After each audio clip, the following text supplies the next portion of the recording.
County, and the Indians got to this point by defeating Madison Heights. Earlier, pretty good night out here, actually, here in Anderson. Pretty warm, no wind at all when the band was out. Their flags, of course, didn't whirple in the wind. A very calm night. Anderson, neither school bringing a lot of crowd. Looks like to be a very close game, or similar games, as two similar coaches face each other.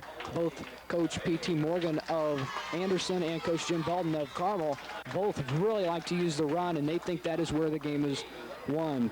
Again, the first meeting here between these two teams in the second round of the sectional of 1987.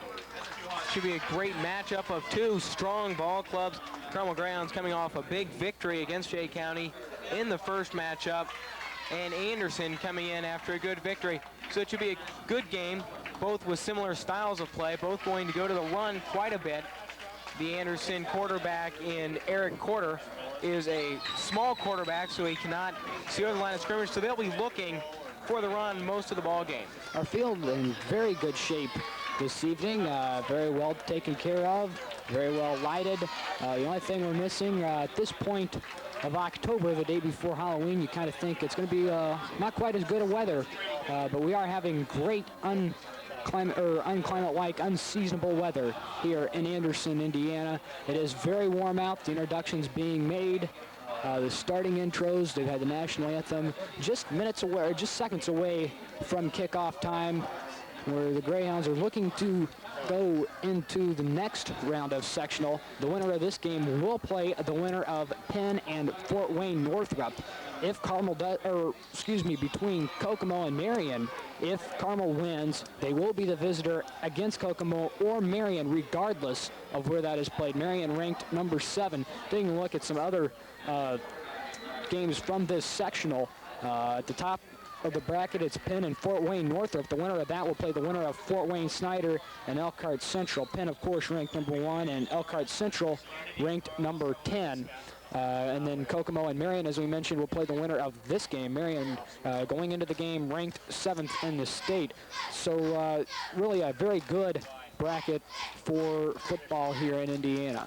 Coin toss now going on center field. All the Greyhounds come out on the playing field as captains. As the Greyhounds have the choice.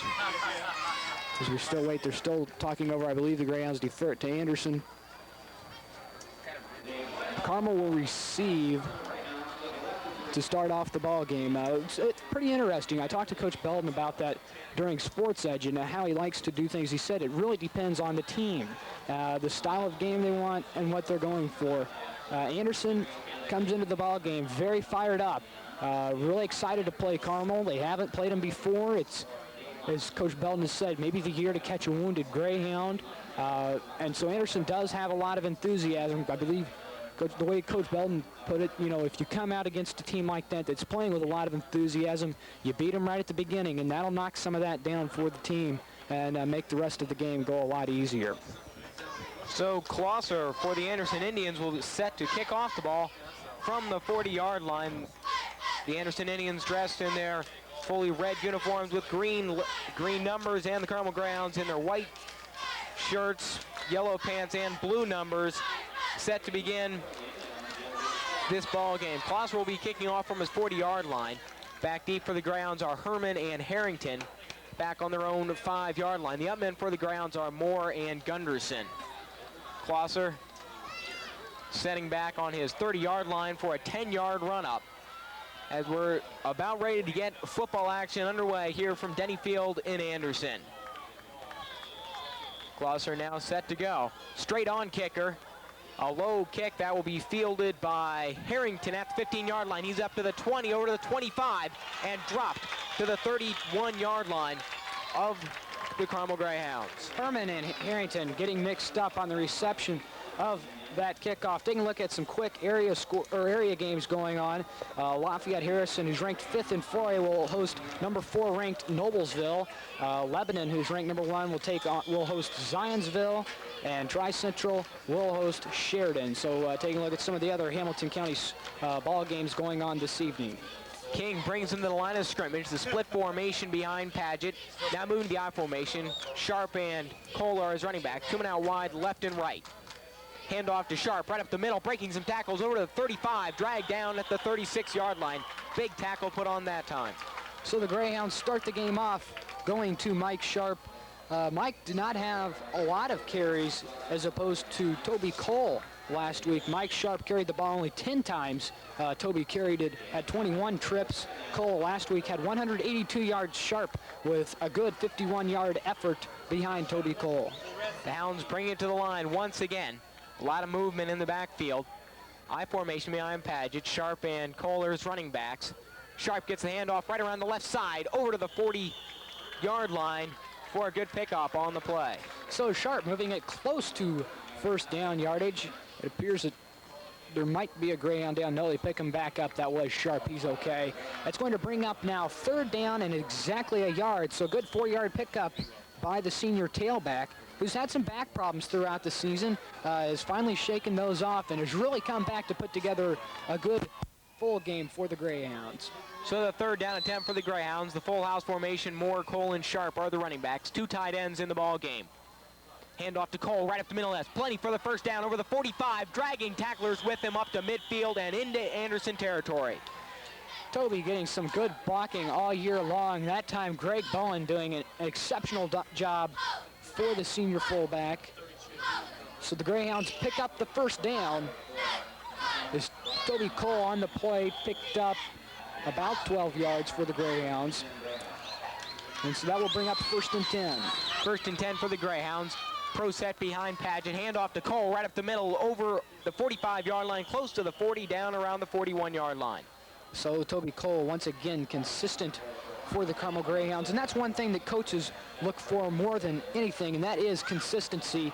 Toby Cole last week had an 8-yard average and really didn't have many runs over 12 or 13 yards, so Toby keeping a very consistent game going for the Carmel Greyhounds. Hansman and Taylor move wide to right as pro set behind Paget have Cole and Sharp the running backs.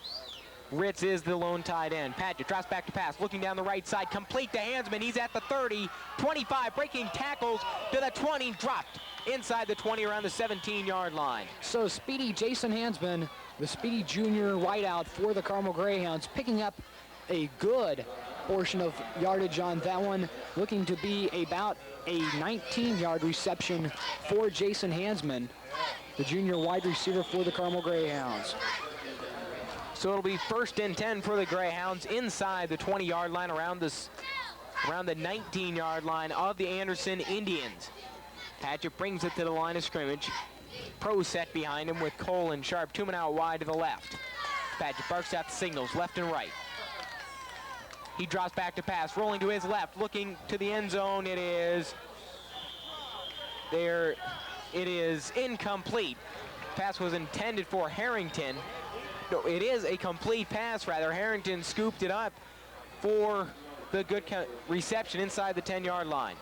So another good pickup by the Carmel Greyhounds, that time picking up 11 yards on the play for the first down for the Carmel Greyhounds. So that will bring up first and goal from the 8. Full house formation behind Paget. Cole, Sharp, and Moore are the running backs. 2 tight ends in the ball game. Cole gets the carry right up the middle, breaking tackles close to the goal line on a good, strong run from Cole. So Toby Cole, as the Greyhounds work out of the full house formation, about a 7-yard pickup for Toby on the play. So that will bring up now second and goal from about the 1-yard line, just inside the 1-yard line. Actually, the end of the ball will be sitting on the 1-yard line. 8:26 left to go. The Greyhounds starting to put the first score on the board. Greyhounds showing the T formation again. Cole right up the middle. Touchdown, Greyhounds. Cole with the 1-yard blast right up the middle puts the Greyhounds on top 6-0 early in the ball game.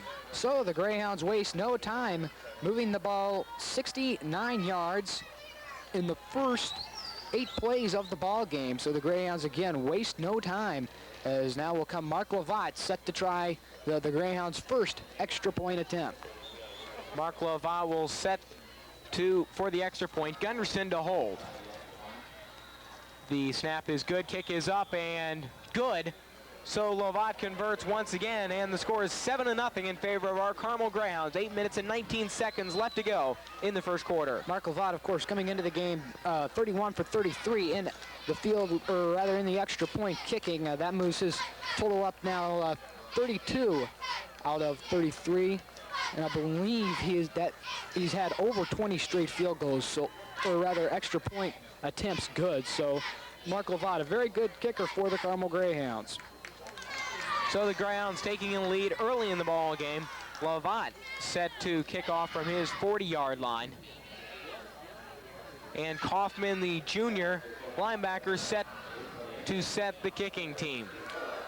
The Greyhounds wasting no time. 8:19 left to go in the ball game. The Hounds on top 7-0. Helmets raised on the Greyhound side as they are looking to continue to play good ball throughout, which they have done the last of the season, and as they take on the Anderson Indians here from Denny Field in Anderson.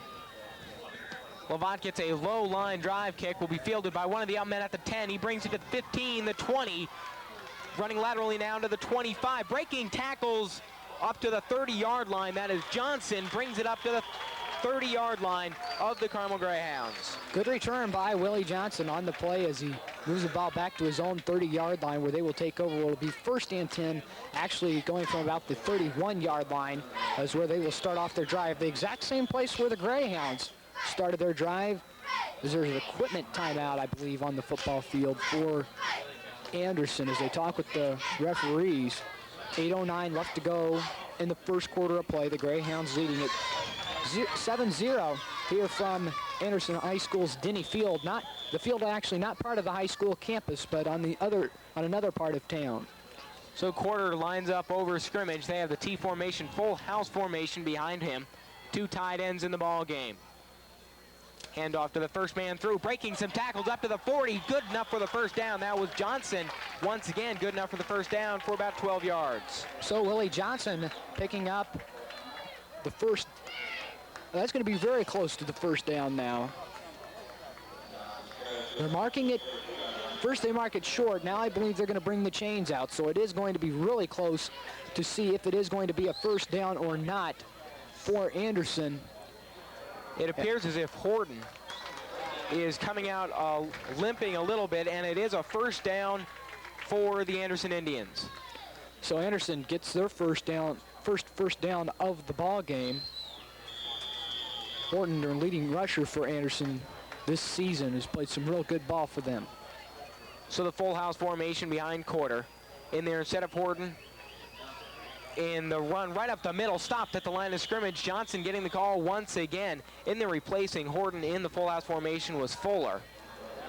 So the Greyhounds stop Johnson that time, only letting him pick up about 3 yards. He carried the ball twice as Anderson has moved it 13 yards on their first possession. 7:20 now left to go in the ball game. Greyhounds still leading at 7-0. Exciting Greyhound football action being brought to you here on WHJE Carmel.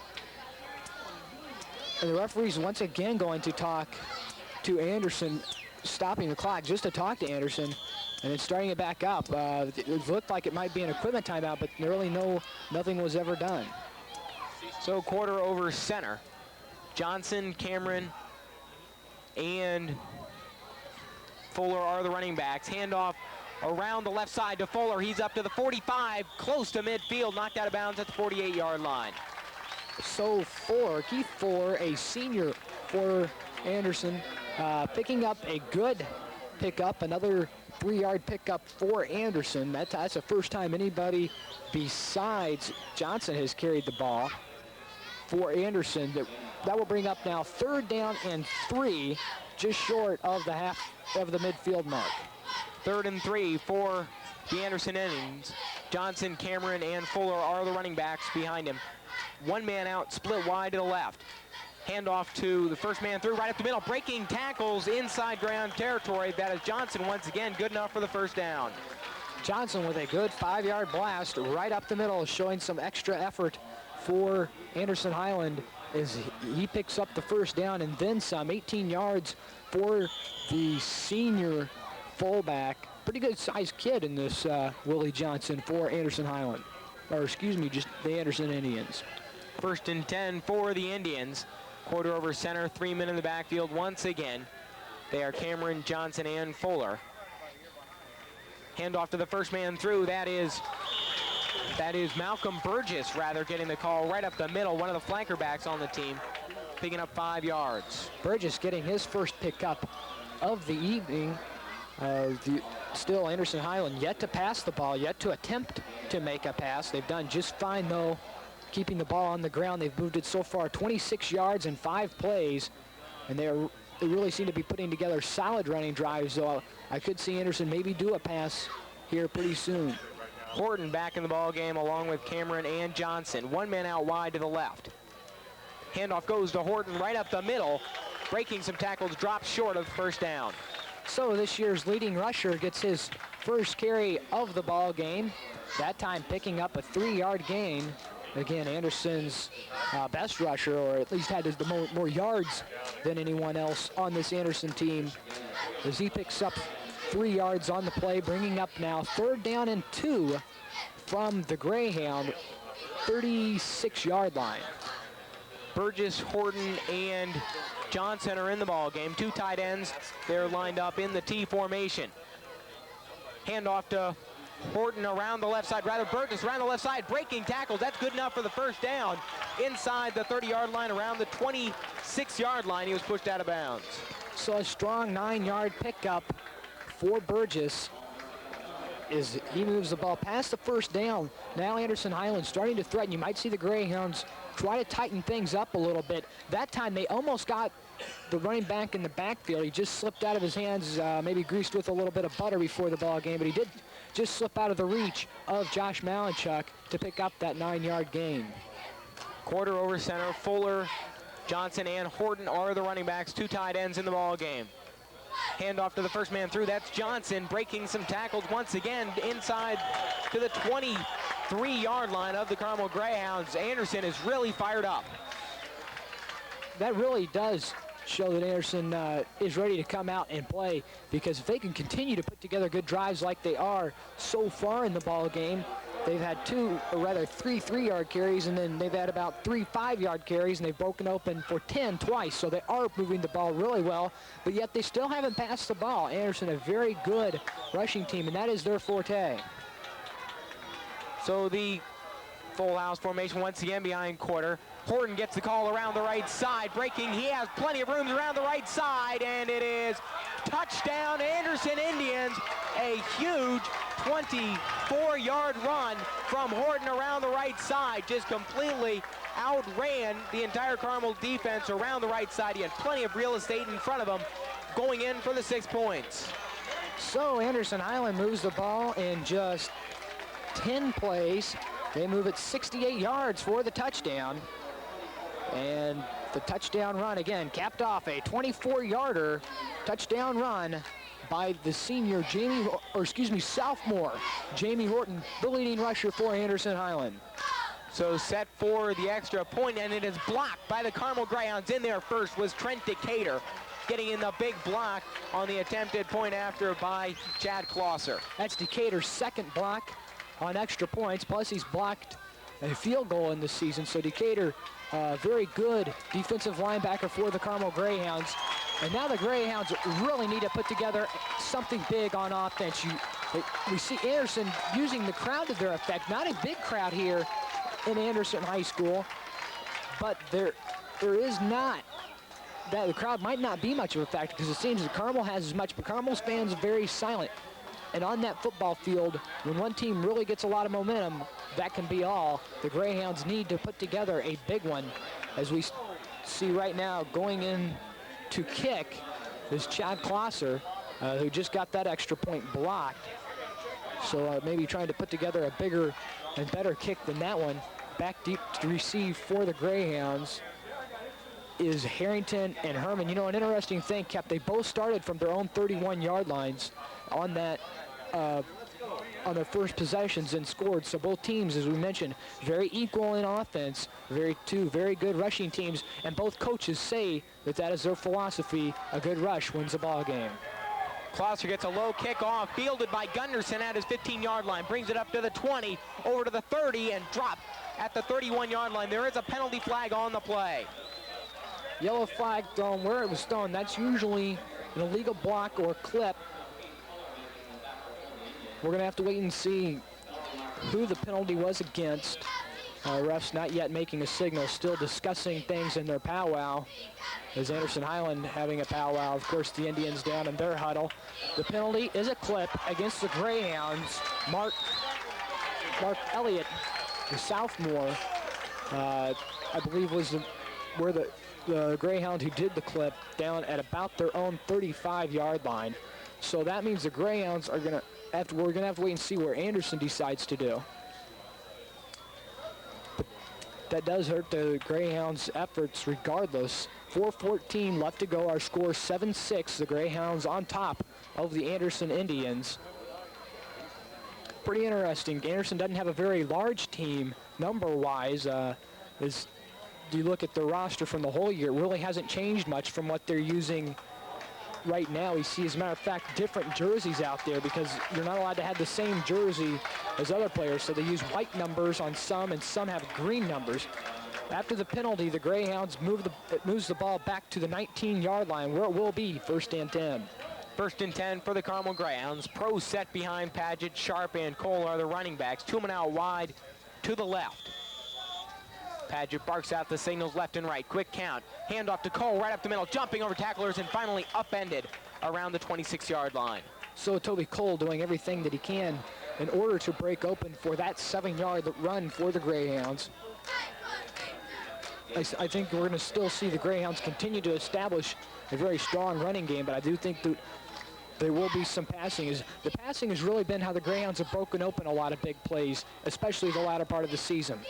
Split formation behind Paget. Sharp and Cole are his running backs. 2 men out wide to the left. Paget rolling out to pass around the left side. Pass is complete at the 35-yard line to Pete Harrington, picking up his 2nd reception of the ball game. So Pete Harrington, only one of 2 Greyhounds have received. There is a penalty flag on the play. That is back in the Carmel Greyhound backfield. It's a roughing the passer penalty called against Anderson, or a personal foul called against Anderson. So the Greyhounds, that's definitely going to help, as it was going to be 2nd and 3. I'm sure the Greyhounds will just take the penalty, nullify the play, get the extra yardage for the 1st down, and start all over. Still, Bill Paget conversing with the referees, and finally, they do what they do. Now the officials say the Greyhounds decline, or do take the yardage, decline the down, take the yardage, and pick up on the 1st down, where it will be 1st and 10 from the Greyhounds' own 37-yard line. So it'll be 1st and 10 for the Carmel Greyhounds. Their 4th 1st down of the ball game. Bill Paget is perfect on the evening with going 3 for 3 for 44 yards in the air. They are now talking things over with Paget. Very interesting. I believe Bill Paget meant to tell the referees something different, but the logic of it would be to decline the penalty and take the 1st down and start all over, and that's what they do end up doing, where it will be 1st and 10 from their own 37-yard line. I formation behind Paget. Cole and Sharp are the running backs. 1 man out wide left, the other out wide right. Handoff to Sharp right up the middle. Upended at the 40-yard line, but stretched forward to around the 44.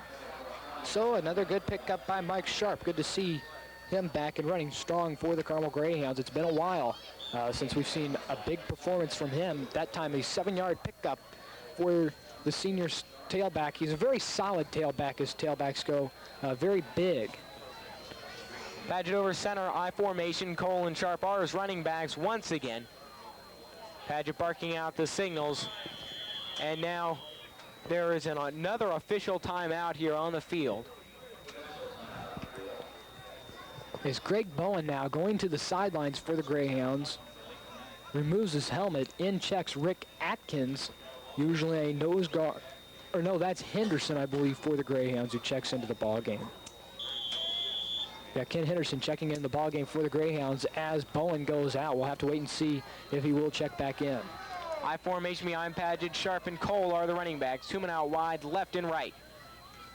Paget with a pitch back around the right side to Sharp, hit at the 45-yard line and dropped right there. So Mike Sharp bringing the ball very close to a first down, and he does pick it up. Well, no, now they haven't made a decision. I thought they were getting ready to move the chains. It will be first down, Carmel Greyhounds. So a good 3-yard pickup by Mike Sharp gives the Greyhounds the first down. So that will bring up 1st and 10 from their own 45-yard line. Split formation behind Paget. Sharp and Cole remain in the ball game. Taylor and Hansman are his receivers out left and right. Handoff to Cole right up the middle and hit at the 50-yard line and pushed backwards that time. This Anderson Ball Club is definitely hitting very hard. That comes with emotion. When a team comes in to play with a lot of emotion, they know what they've got to do to beat Carmel. And for them to beat Carmel, it would really take a good performance in the first half and possibly be up big at halftime, because they might have a hard time keeping up with Carmel as the game progresses. Harrington and Gunderson are Paget's wideout in the split formation. Cole and Sharp are the running backs behind Paget. Paget, quick slant over the middle, complete to Harrington at the 40-yard line, makes a move. He's inside the 30, down at the 25-yard line, tackled from behind by Fuller that time. Harrington putting a couple good moves that time. So a good 25-yard pickup for Pete Harrington on the second down pass, as Harrington has been hit 3 times this evening for substantial yardage just about each time. Well, excuse me, just twice that have counted, because, of course, the other one was nullified after a penalty. After 2 receptions, Harrington has 36 yards.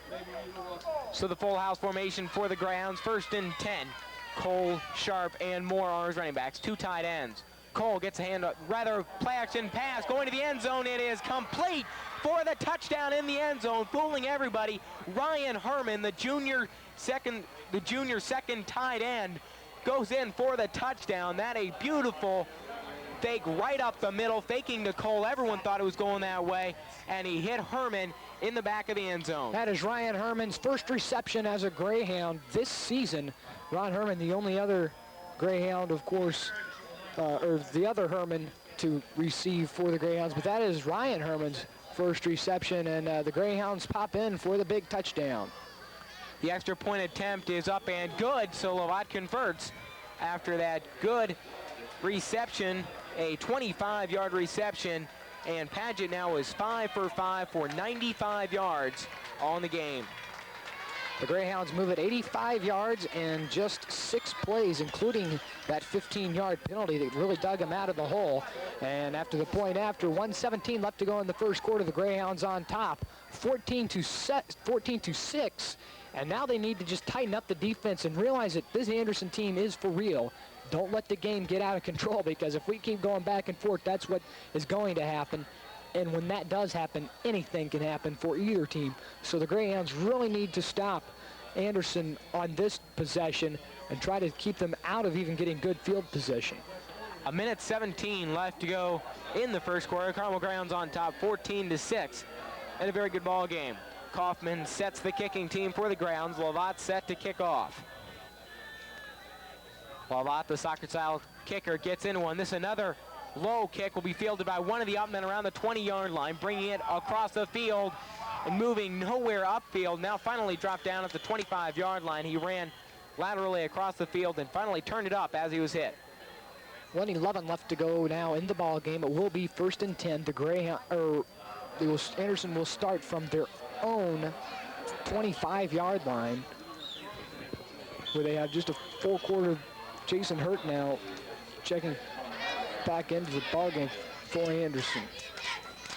So now Quarter takes it to the line of scrimmage. The full house formation behind him. Johnson, Cameron, and Horton are his running backs. 1 man out wide to the left. Handoff right up the middle of the first man through. That is Johnson, for a short gain. So Johnson consistently picking up yardage. They really like to go to him, especially on first down. That time the 3-yard pickup gives Johnson 26 yards on the ball game on just 5 carries, so about a 5-yard average for him. And you know, Cap, I don't believe there's only been one other time they've gone to somebody else besides Johnson on first down, and that one went to Malcolm Burgess, a flanker back for for the Anderson Indians. Burgess, Johnson, and Horton in the ball game in the full house formation, 2 tight ends. Play action pass going deep down the center. It is incomplete at the 50-yard line. It was in and out of the hands of Eric Yeske. He had beaten all the defenders on the play that time. There is a hurt Carmel ground on the playing field. That is number 18, the free safety, Tony Mefford. Well, while the trainers take a look at Mefford, we'll be back after this 60-second booster timeout. You're listening to the voice of the Greyhounds.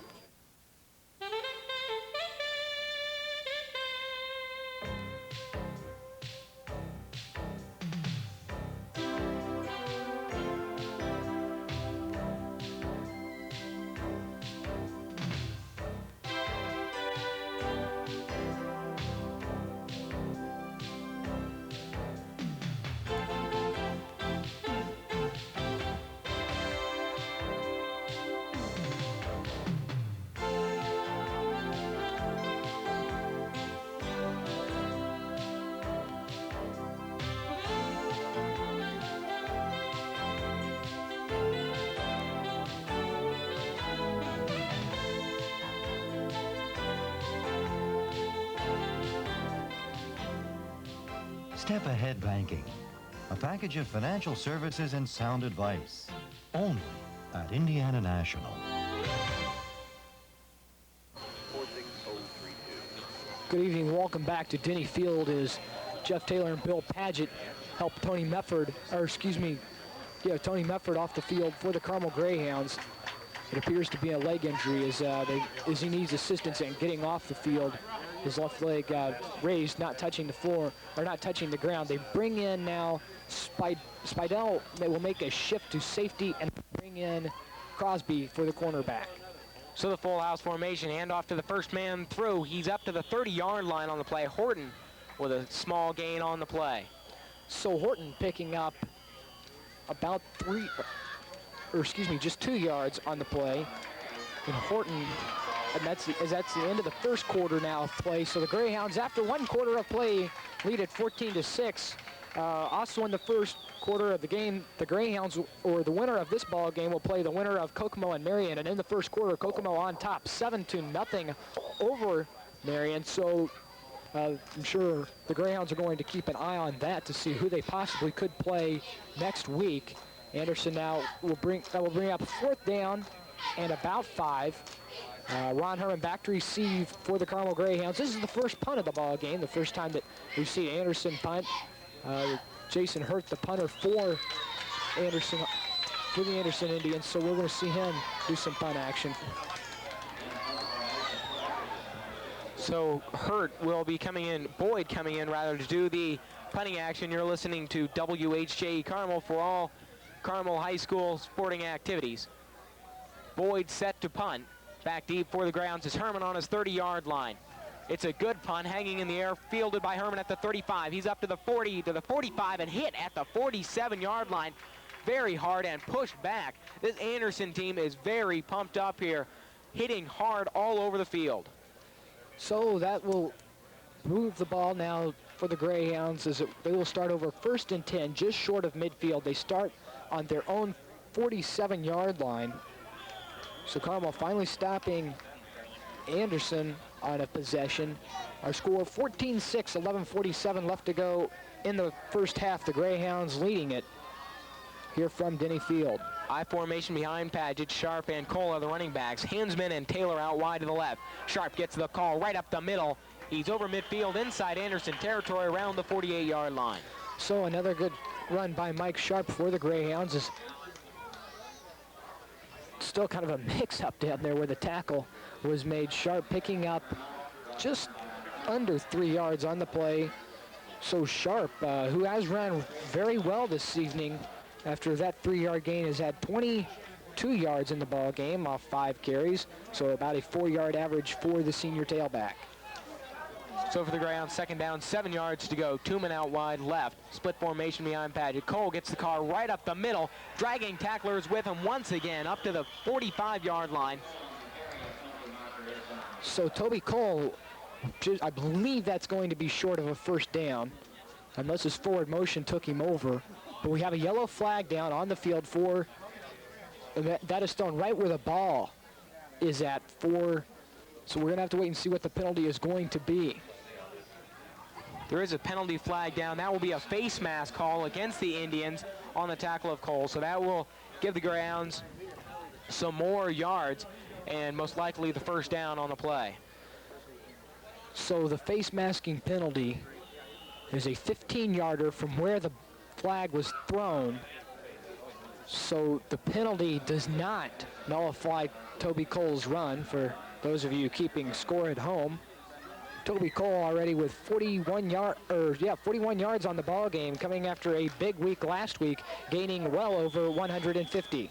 First and 10 for the Carmel Greyhounds. I formation behind Padgett, Cole, and Sharp, the running backs. Taylor and Hansman out wide to the left. Padgett with a pitch back to Sharp around the right side, has blockers in front of him, out of bounds inside the 20-yard line, around the 17-yard line. He had a host of Greyhound blockers in front of him to pave the way. Boy, Sharp really broke open quick on that play. They say of all the offensive players, probably one of the hardest hitter is Mike Sharp, and that time proving so as he does pick up the first down for the Carmel Greyhounds on about a 15-yard pickup for the Greyhounds. Sharp running very well this evening. So now the Greyhounds going to the full house formation. Two tight ends in the ball game. Moore, Sharp, and Cole are the running backs. Herman and Ritz are the tight ends. It's a bootleg around the left side. Padgett will keep it, turning it upfield, and dropped inside the 5 around the 2-yard line. So Bill Padgett, who previously has always been a very good rusher for the Carmel Greyhounds, this year has not ran as much for Carmel, but taking a look at Padgett, Padgett on the individual rushing sits fourth on the stats for the Carmel Greyhounds. 47 carries with 192 yards gained. Full house formation, two tight ends on the 2-yard line for the Greyhounds. First and goal to go. Handoff to the first man through. Touchdown Greyhounds. That is Toby Cole on the 2-yard run from scrimmage. The Greyhounds move on top once again, 20-6, with 10 minutes and 9 seconds left to go in the first half. So after 4 plays, not including that 15-yard face mask penalty, the Greyhounds move at 79 yards, or excuse me, 5 plays move at 79 yards for the Toby Cole touchdown run. So Lovat will attempt to convert on the extra point. Gunderson to hold. The kick is up and good. Lovat converts his third extra point in the ball game. The Greyhounds on top, 21-6. 10 minutes and 9 seconds left to go in the first half. So another good drive by the Carmel Greyhounds puts them on top. Well, that knocks a little bit of the wind out of the sails of the the Anderson Indians. Is looking a little grim, but the crowd now starting to rally behind the Indians, trying to pick them back up, saying, come on, guys, this is just still 10 minutes left to go here in the first half of play. I think they're just going to try to get them back in the game, have to keep more of an even level, at times being very up, at times not being so up. So I think a key for Anderson right now is to try to get on a high but even plateaued level, and that way maybe to put together more solid play instead of streaky play against the Greyhounds. So a lot set to kick off from his 40-yard line. Kaufman setting the kicking team. 10 minutes and 9 seconds left to go first half. Carmel on top, 21-6. Lovat with another low line drive kick, fielded at the 15-yard line, up to the 20, over to the 25-yard line. Burgess on the carry, up to the 30-yard line of the Anderson Indians.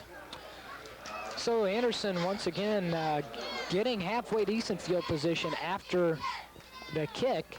They will start from their own 26-yard line. With 10:03 left to go in the ball game, it will be first and 10 for the Anderson Indians. Be sure to stay tuned tomorrow to WHJE for girls volleyball regional action from Madison Heights with Carrie Jackson and Amy Skeen starting at 2 o'clock. So the Anderson Indians once again showing the full house formation, one man wide to the left, handoff to the second man through around the right side, breaking some tackles up to the 30-yard line. That is Horton on the first down call that time for a few yards. So Jamie Horton, a sophomore who was the leading rusher for Anderson. He scored their only touchdown in the ball game. Or, excuse me, no, I believe it was Johnson who scored their touchdown, but Horton, a very solid runner for Anderson. So quarter over center, the full house formation. Once again, 2 tight ends in the ball game this time. Cameron, Horton, and Johnson, the running backs. Hand off to the first man through, right up the middle. Johnson gets the call for a couple more yards. So Johnson with a good pickup. Once again, moving the ball out now where it will be 3rd down and 4. They really seem to really like to go to Johnson. Of course, he's been very consistent this whole ball game so far. As a matter of fact, this possession has been only two times where on 1st down they have not given a handoff to Johnson. So big 3rd and 4 play for the Indians right here. Full house formation, 1 man split wide to the left. Quarter barks out the signals. Pitch back around the right side to Horton and is hit right there at the line of scrimmage by a slew of Greyhound tacklers. Trent Decatur, the first one in there. Big hitting by the Carmel Greyhounds.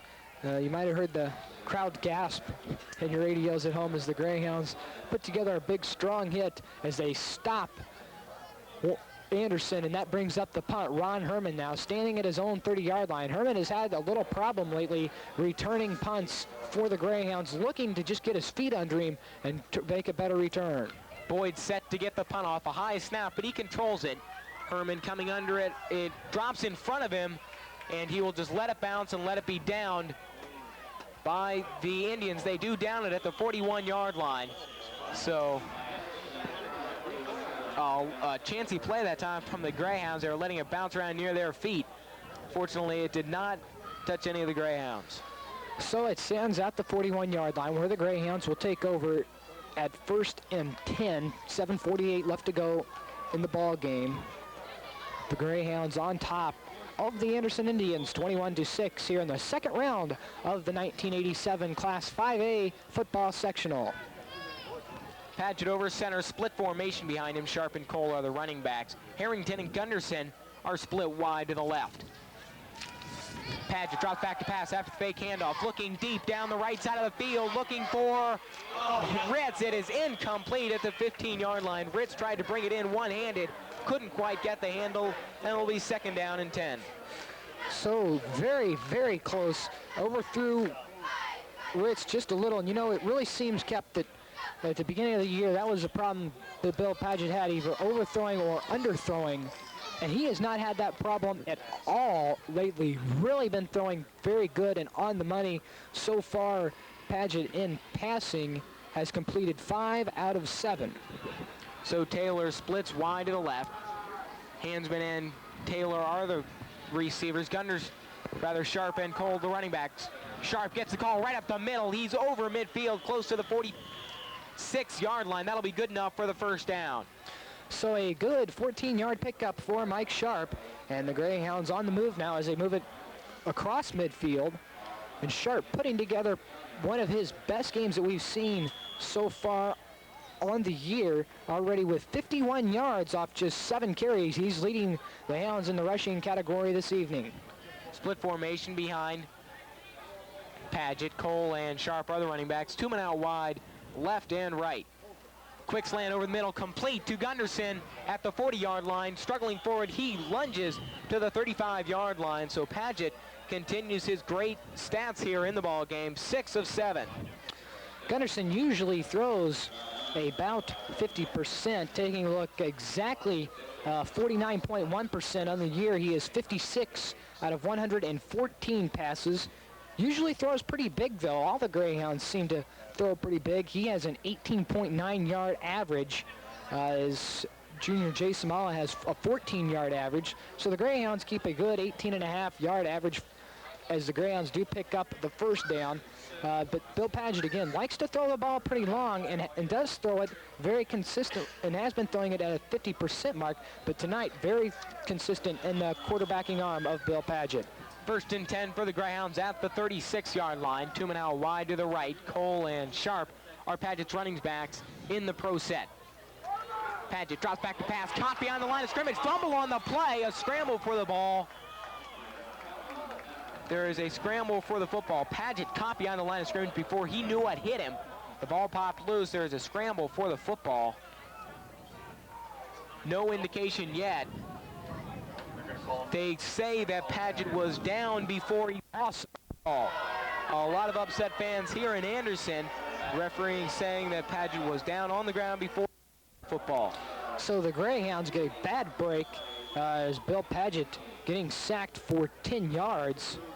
And that will bring up now 2nd down and 20 from their own 44-yard line. Gunderson and Harrington wide to the right. Cole and Sharp, the running backs behind Paget. Paget drops back to pass. Under heavy pressure, gets the ball off to Sharp out of the backfield, makes a diving reception of an overthrown ball, but brings it in at the 40-yard line. Kep, we saw them using that pass to Sharp in practice yesterday, and you know, it seems like on that play, what makes that work is Bill Paget to not fade too far to the left. He really has to stay tight in the pocket and keep right behind the ball where he starts. If not, he had that tendency to overthrow Sharp on that play, and that's exactly what happened. He got out of the pocket just a little bit too much. I formation behind Paget. Now he's switching to the shotgun formation. Taylor and Hansman are his wideouts to the left. Paget drops back to pass, looking downfield down the left side, going over the middle, incomplete, intended for Taylor, high over his head around the 25. I think Bill was just trying to dish that one off without getting killed. He did get hit pretty hard behind the line of scrimmage. Brings up 4th down now and long. 4th and about 14 on the play, and they do bring in Chris Rasmussen to punt for the, or no, a new punter in for the Greyhounds, I believe. So back at the 45-yard line, and as Rasmussen gets a low punt off, and that will bounce into the end zone, just inside the end zone that time. A good punt by Rasmussen aiming for the corner, but that will be brought out to the 20. I believe that is Rasmussen's first time that he's gotten the ball into the end zone on a punt this season.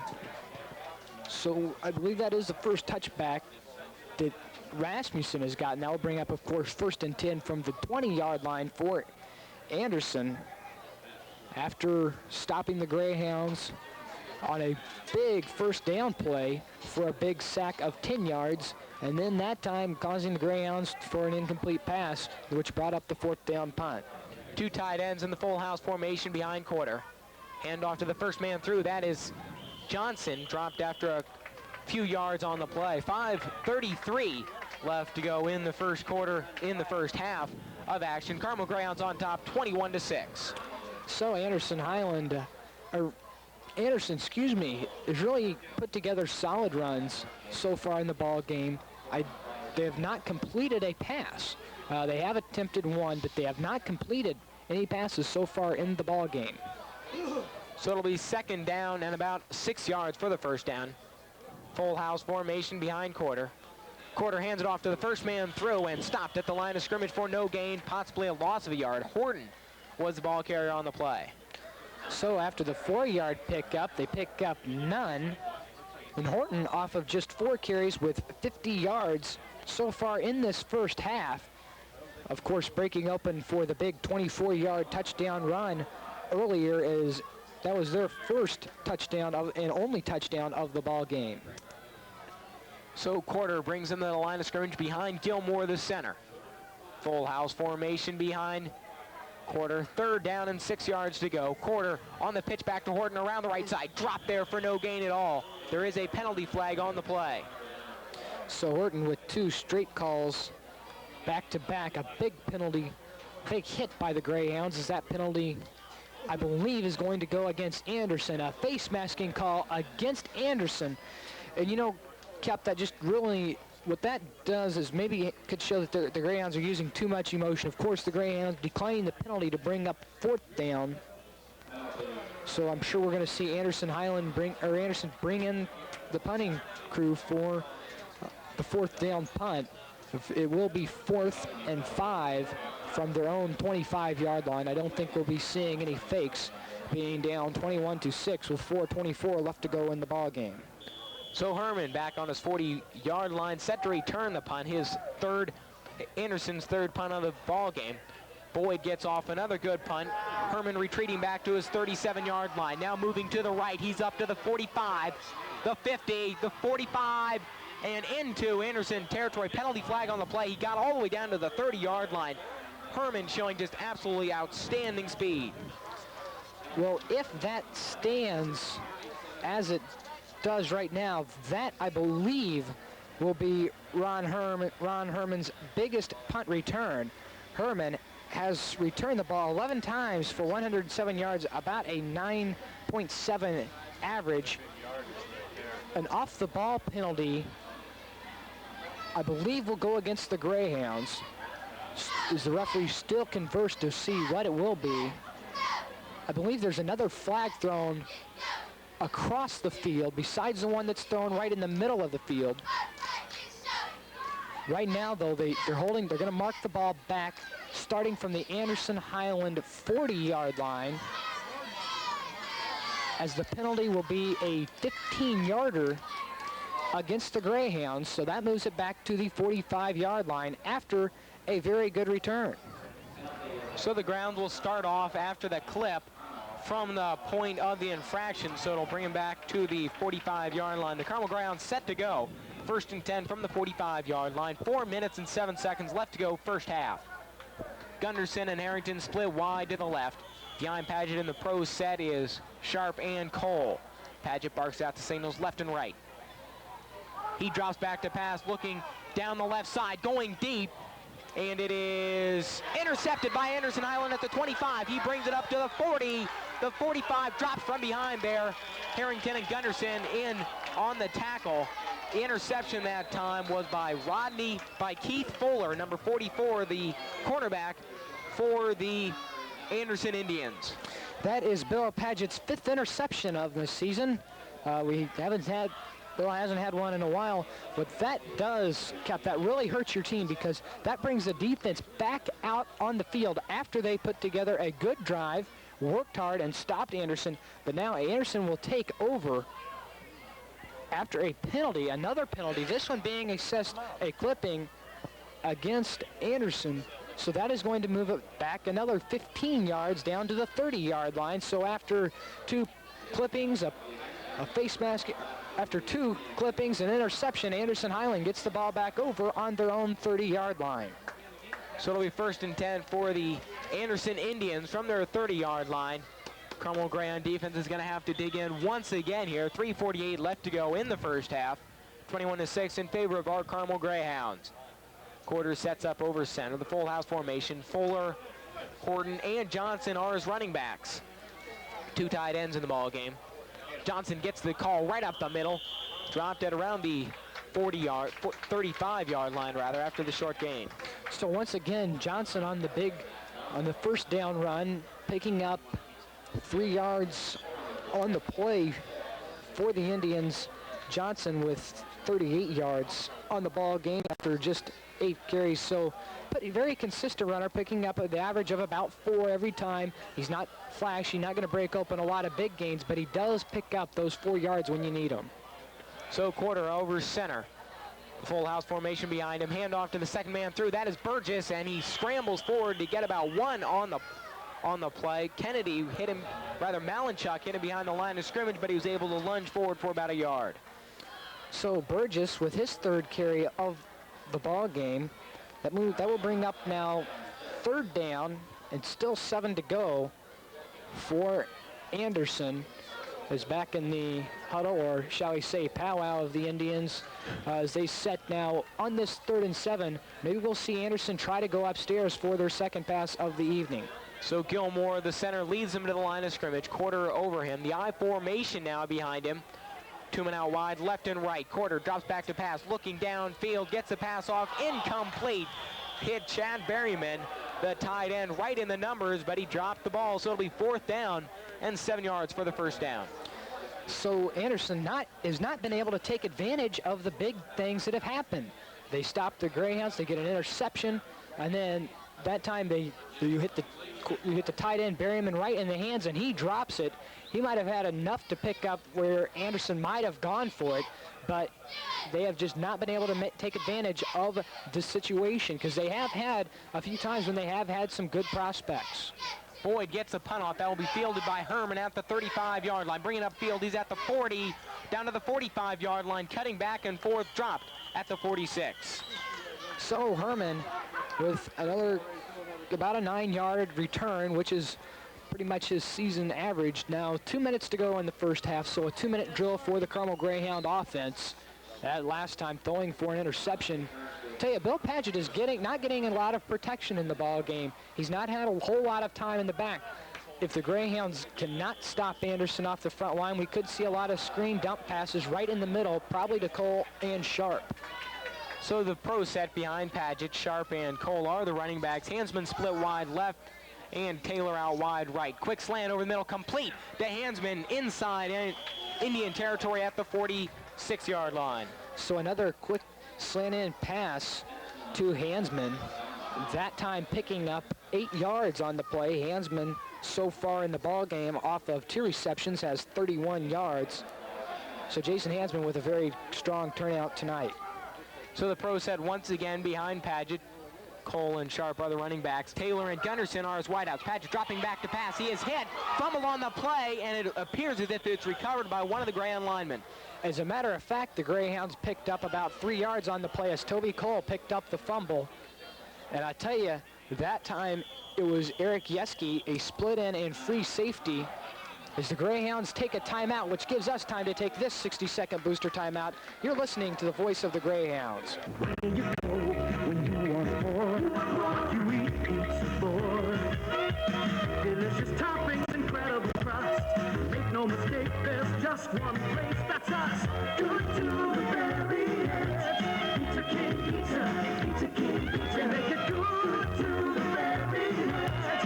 Pizza King Pizza, good to the very edge. Pizza King Pizza is right next door. Call Pizza King in Carmel for your next pizza or stop by our restaurant at 902 South Rangeline Road. Call 848-7994 for our fast free delivery.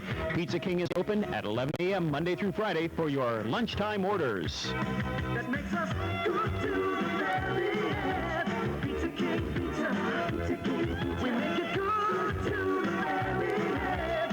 Pizza King Pizza, good to the very end. That's 848-7994 for Pizza King Pizza.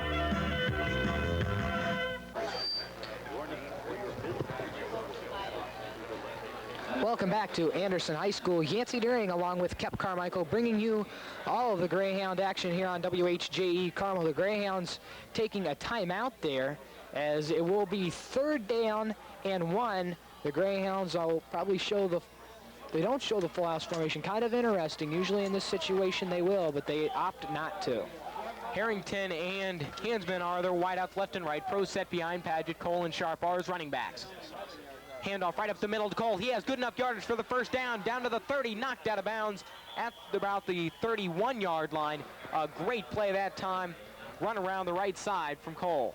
So another good run by Toby Cole for the Carmel Greyhounds, as he picked up substantial yardage on the play for Carmel, as that will move the ball now down to about the 30-yard line. Now just 1 minute and 3 seconds left to go. Greyhounds in the hurry-up offense. I formation behind Padgett, Cole and Sharp. The running backs once again. Hansman and Harrington, the wideouts. Padgett drops back to pass, dumps one off to Cole out of the backfield. He's inside the 20, down to the 15, and stopped right there close to the 10-yard line. So Toby Cole with a good pickup for the Carmel Greyhounds. That time moving the ball about 20 yards. Exactly 20 now as they mark it. That will bring up now 1st and 10. So the Greyhounds have essentially 8 plays, but the important factor is 52 seconds. Now whistles being blown everywhere.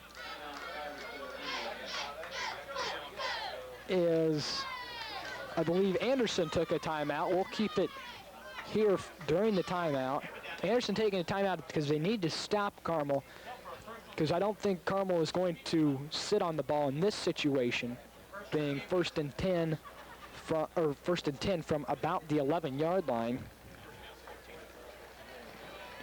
Toby Cole has really been highlighted in this drive so far for the Greyhounds, getting quite a few carries. That last big reception, and he also was one who recovered that fumble by Padgett, picking up the big heads-up play, keeping the Greyhounds drive going. The Greyhounds are not getting a lot of protection for the senior Bill Padgett.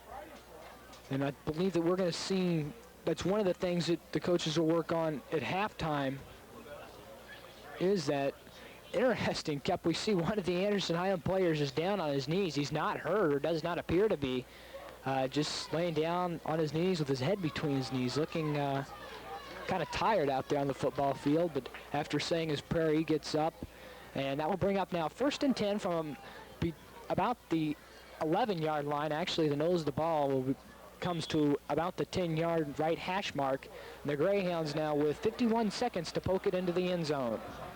Paget drops back in the shotgun formation. Harrington and Gunderson are his wideouts left and right. Paget drops back to pass, looking downfield, gets ball off and knocked down, intercepted rather by the Indians. He brings it up to the 20-yard line. Putting up one hand and bringing it down was the Indians' outside linebacker. So Bill Paget, with his 2nd interception of the evening and 6th of the year, gets stuck once again by Anderson Highland. But they only have 42 seconds to put together a score. I believe we're going to try it. I believe we will see them pass a lot more. That time being picked off by the right free safety. Perfect execution by Anderson. So Anderson facing 1st and 10. They're down 21-6 with 30 seconds left to go in the ball game. They're still showing the full house formation and 3 backs. And Quarter will just fall on it here with 20 seconds left. That will be the last snap of the first half.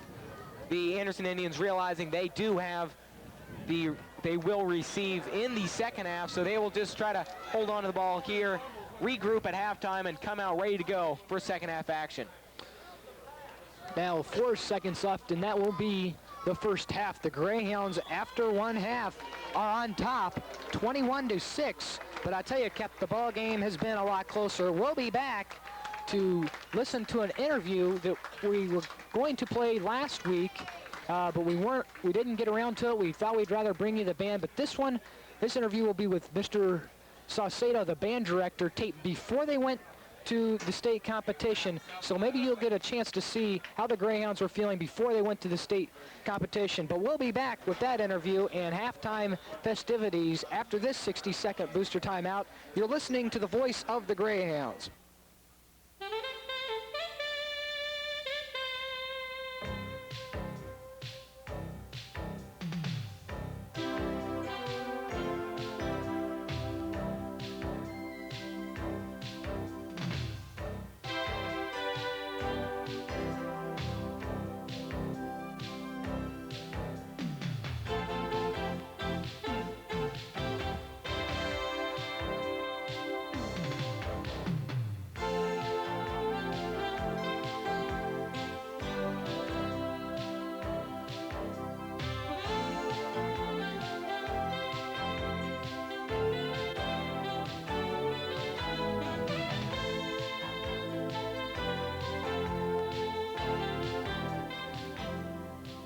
Step Ahead Banking, a package of financial services and sound advice, only at Indiana National. Good evening and welcome back to Denny Field. Yancey Deering along with Kep Carmichael getting set to go to a halftime interview here very shortly. The Greyhounds on top, 21-6 after one half of play. A real quick summary of the scoring. The Greyhounds hit the scoreboard first after Toby Cole had a 1-yard run. That set it. The Greyhounds moved it 8 plays, 69 yards. Avad added the point after, and they were on top 7-0. But that wouldn't last for long, though, because all of a sudden Anderson Highland moved it 10 plays and 68 yards. And on the run by Jamie Horton, a 24-yarder, Glosser came on for the extra point, but Trent Decatur with the block stopped that extra point attempt, and the Greyhounds were on top 7-6. The Hounds increased their lead when Bill Paget found Ryan Herman, his first reception as a Greyhound this year, for a 25-yard touchdown. Levad, of course, adding the point after one. You go when you want more. You eat pizza, boy. Delicious toppings, incredible crust. Make no mistake, there's just one place, that's us. Good to the very edge. Pizza King Pizza, Pizza King Pizza. Make it good to the very edge. Pizza King Pizza, good to the very edge. Pizza Pizza King Pizza is right next door. Call Pizza King in Carmel for your next pizza or stop by our restaurant at 902 South Rangeline Road. Call 848-7994 for our fast free delivery. Pizza King is open at 11 a.m. Monday through Friday for your lunchtime orders. That makes us good to the very end. Pizza King Pizza, Pizza King. We make it good to the very end. Pizza King Pizza, to the very end. That's 848-7994 for Pizza King Pizza.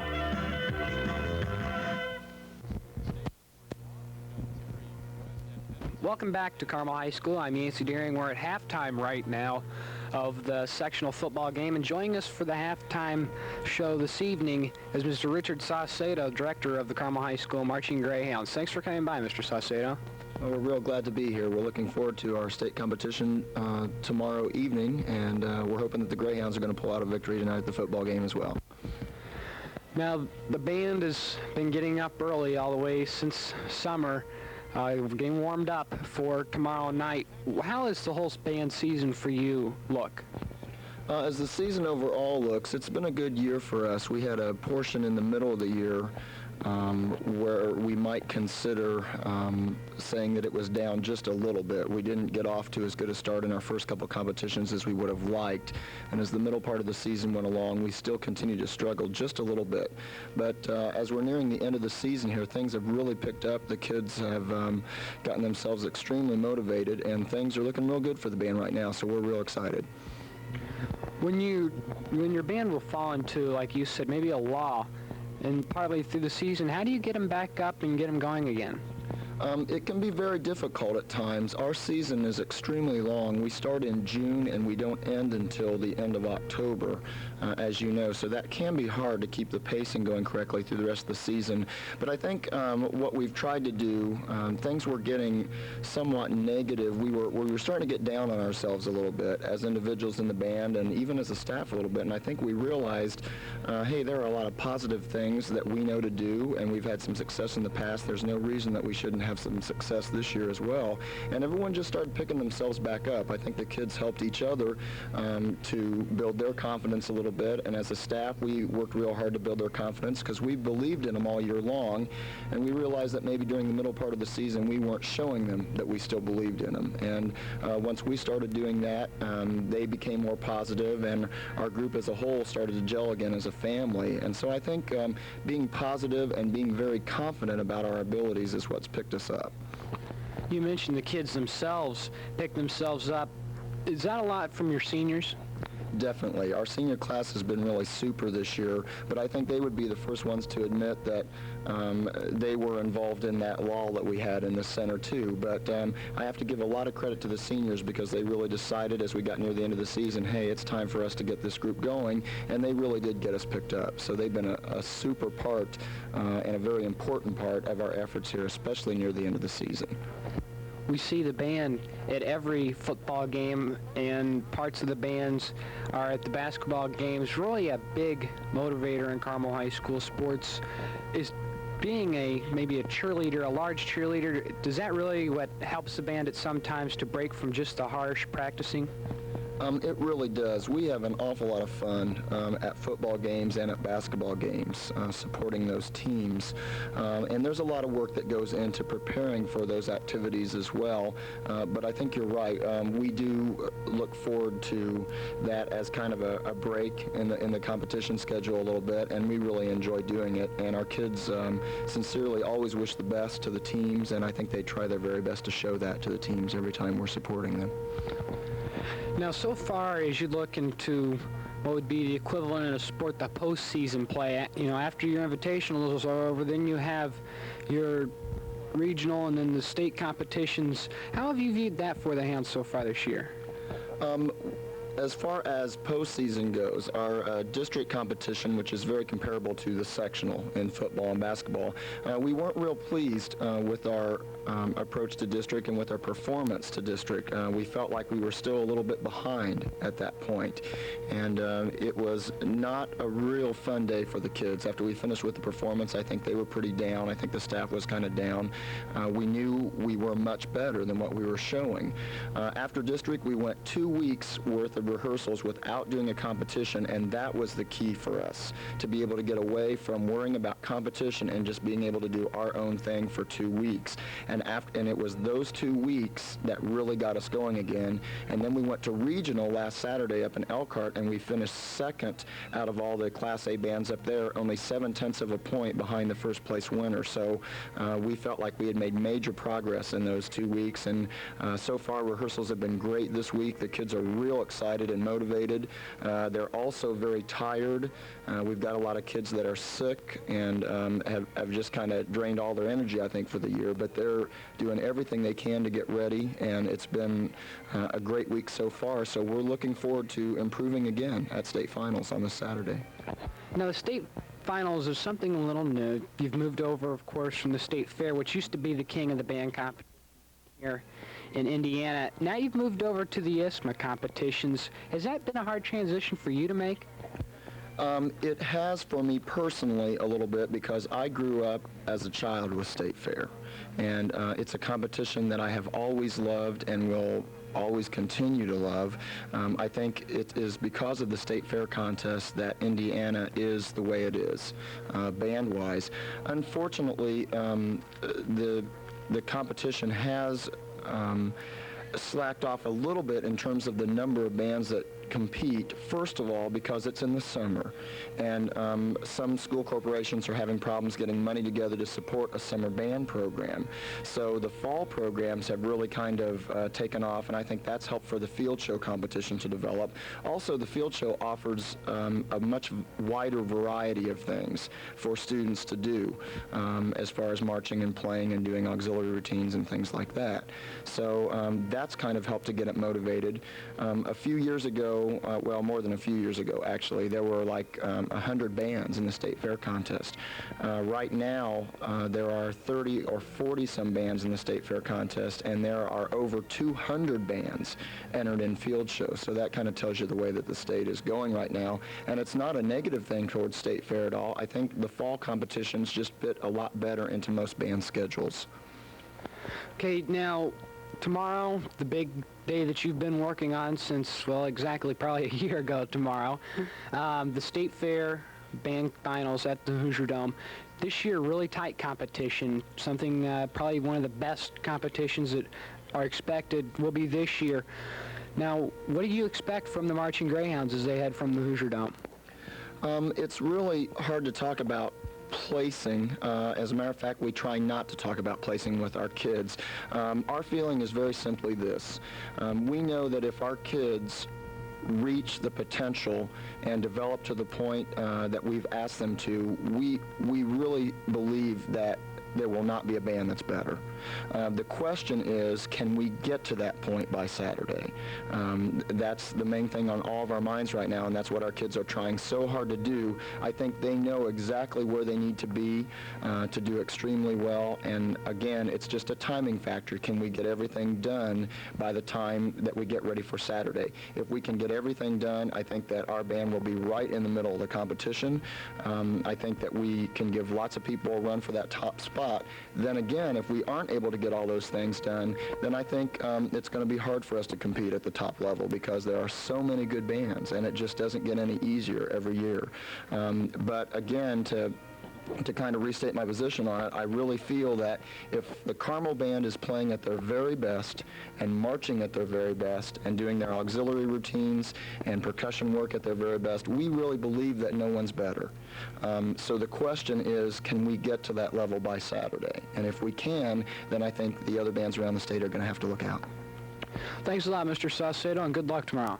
Well, thank you very much, and we'd also like to take this time to wish good luck to all the teams. I know that volleyball's getting geared up, cross country's really having a great season again, and lots of the other groups that are practicing along with our football team. So we want to wish every other group in Carmel High School the best of luck this fall also. talking with Mr. Richard Saucedo, band director here at Carmel High School. We'll be back after this 60-second booster timeout for the second half. You're listening to the voice of the Greyhounds.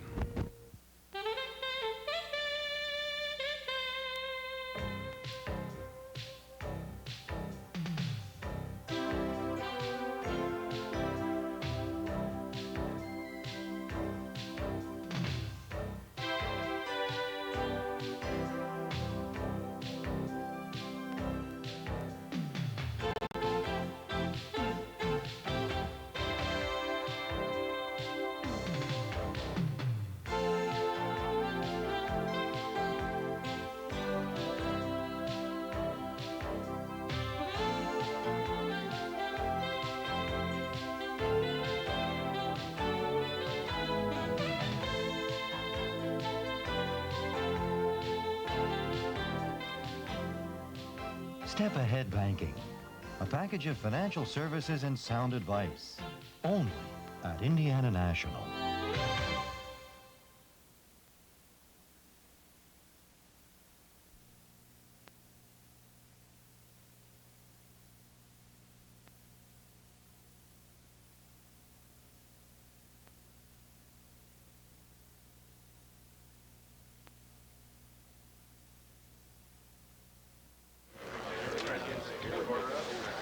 Where do you go when you want more? You eat pizza, boy. Delicious toppings, incredible crust. Make no mistake, there's just one place, that's us. Good to the very edge. Pizza King Pizza, Pizza King Pizza. Make it good to the very edge. Pizza King Pizza, good to the very edge. Pizza King Pizza is right next door. Call Pizza King in Carmel for your next pizza or stop by our restaurant at 902 South Rangeline Road. Call 848-7994 for our... In the ball game with a 1-yard run from scrimmage, capping a 69-yard, 8-play drive with 8 minutes and 19 seconds left to go in the first quarter. The point after by Laval was good, and the Greyhounds had the lead 7-0. With 4 minutes and 23 seconds left to go in the first quarter, the Anderson Indians got their name on the scoreboard with a 24-yard run from Jamie Horton, capping a 10-play, 68-yard drive. The extra point attempt from Closser was blocked by Trent Decatur, and the Greyhounds still held on to a slim 7-6 lead. Later in the first quarter, with about a minute and 17 seconds to go, a 25-yard from Bill Padgett to Ryan Herman capped an 85-yard, 6-play drive. The point-after attempt from Laval was good, and the Greyhounds had a commanding 14-6 lead. With 10 minutes and 9 seconds left to go in the second quarter, the Greyhounds advanced on that lead with a 2-yard run from Toby Cole, capping a 5-play, 79-yard drive. The point-after from Laval was good, and the Greyhounds had a 21-6 lead. So our score still does stand at 21-6. The Greyhounds leading Anderson. And, you know, regardless of this game, Cap, if the Greyhounds do go on to win, I think that Anderson, the team, the coaches, and, of course, the fans and community will be proud, because I'll tell you, this Anderson team has really put together a good ball game. I feel the game right now is a little closer than what the scoreboard says. Anderson, what has surprised me is how hard they're hitting, Cap. They're really hitting good, they're hitting hard, and they're ready to play football, and that's exactly what it takes. The Anderson team is definitely really pumped up here. A lot of the seniors going into the game realizing this could be their last game as a high school athlete, and they are just hitting like monsters out there, knocking the Greyhounds backwards a few yards that we have not seen in previous games. So Anderson coming out in the second half, I think we will see more of the same from that ball club. An important factor so far in the game is the Greyhounds have not had good protection. They have not committed to good pass blocking so far in the ball game. If you've noticed, Bill Padgett, every time he's faded back to pass, has had somebody from Anderson in his face, thus causing 2 interceptions, plus a 10-yard sack, and just some missed plays where they've not had that lately. The front line for the Greyhounds has really played good all year long. It has gotten continually better, but maybe a little bit down this game here in the second round of sectional from Denny Field. Nancy Daring and Cap Carmichael here on the voice of the Greyhounds, bringing you great sectional football action. So with the second half action ready to get underway, the Greyhounds leading 21-6. Greyhounds shown excellent offensive power, scoring on all their drives except for 3. 2 of those drives ended with interceptions. The other one, Chris Rasmussen, came in to punt. Other than that, the Greyhounds have been unstoppable. So Decatur, along with Kennedy, the captain, defensive captains for the Greyhounds. The offensive captains are Malcolm Burgess and also Eric Yuski, the offensive captains for Anderson Highland. All the Greyhounds are now on the field. As Anderson will receive and will start defending the goal to our immediate right. So Anderson trying now, needs to put together a big return to start off a big drive. I think that a big return would really help them start off a big drive and maybe pull it within 1 touchdown and a 2-point conversion.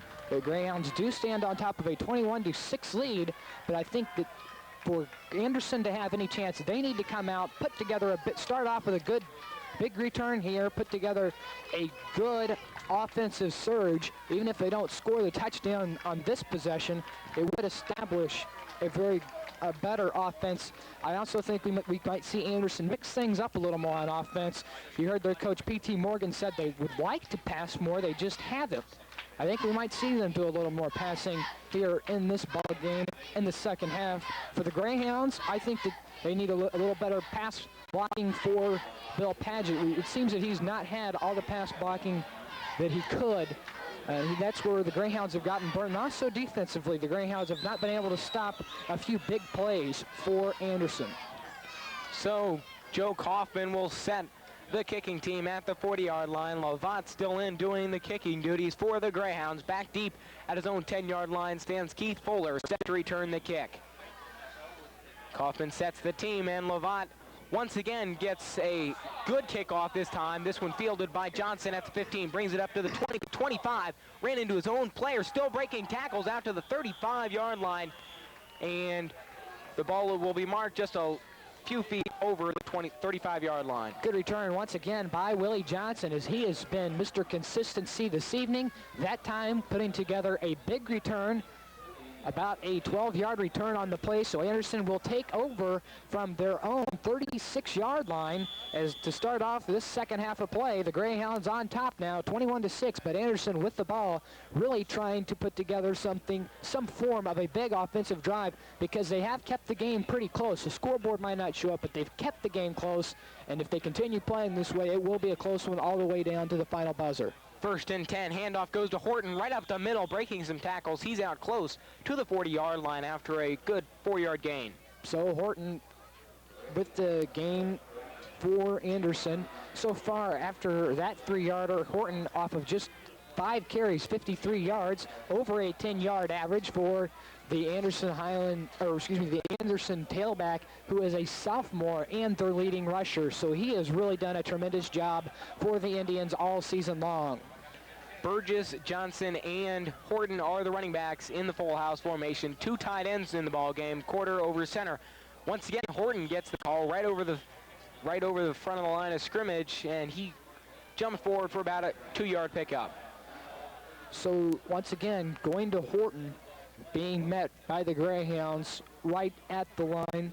And you know, Anderson has kind of a neat safeguard to make sure they line up correctly on the offensive line. You watch them, they all come out, Captain, they spread their arms out, touching each other's fingers, and that's how they get a good spacing. And I think that's how they've made some good holes so far, especially for Willie Johnson and Horton.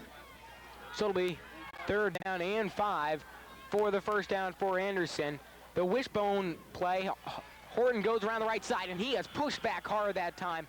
Trent Decatur coming in there very quickly, hit him at the line of scrimmage and pushed him backwards. Horton taking a little bit more time that time, getting up, as he will think about it next time he goes around the right side to see Decatur there waiting for him. It was a big hold by Brian Vaughn on the play, just got a hold of Horton, but then all of a sudden Trent Decatur throwing in his big massive body to stop the run. So on 4th down, Boyd comes in to punt. The ball will be fielded by Herman at the 30-yard line. He brings it up to the 40, the 45, close to midfield by around the 49-yard line. So Ron Herman putting together some good punt returns for the Greyhounds. That's something that he has been maybe a little bit weak compared to what he was at one point of the season. He started concentrating, I believe, a little more on being a tailback instead of just returning the punts, and he's had just some miscue problems. He's missed a couple blocks sometimes, but also he's slipped, and that has happened to him about 3 times, but I think he's got his legs under him, especially after a good return like that. So the Greyhounds bring him to the line of scrimmage. Harrington and Gunderson out wide, left and right. Formation behind Paget. Cole and Sharp, the running backs. Sharp gets the carry right up the middle, and he is hit at the line of scrimmage, and he will get nowhere, as he may have picked up a couple feet rather, on the play. So Mike Sharp trying to work open for the Greyhounds, and you know, Mike has his forte out of the backfield has to be that draw play that the Hounds use so much on second down. On this one, it being second and long, you know, we could see that this might be a prime time for the draw play for the Greyhounds. Greyhounds showing 2 tight ends and 3 men in the backfield. Cole, Sharp, and Moore are the running backs. Paget on trying the option play. He keeps it himself, turns it upfield inside Indian territory, inside the 40, near the 36-yard line. Good play that time by Paget, looking to pitch it back. Saw that the option man was covered, so he tucked it under for a good pickup and good enough for the first down. 12-yard pickup by the senior quarterback, the senior 3-year quarterback for the Greyhounds, and even with a 10-yard sack, Bill Paget has 14 yards rushing in the ball game. I believe he sets up on 4th on the Greyhounds rushing on the team. 1st and 10, 2 tight ends, full house formation. Moore, Cole, and Sharp are the running backs. Paget barks out the signals left and right. Handoff to Cole right up the middle, breaking some tackles inside the 30 to the 28-yard line. Good run by Cole. He hit the hole fast and ran over a few Indians. So the Greyhounds getting a little bit better protection, making some more holes for the Greyhounds. Toby Cole, who really probably makes the most out of what he has than anybody. Super strong, but very small for the Carmel Greyhounds. Toby only about 5'8" or 5'9" for the Carmel Greyhounds. 2nd and 2 from the 30, full house formation. Moore, Cole, and Sharp, the running backs. Cole gets the call once again. He's to the 25, inside to the 24. That should be good enough for the first down.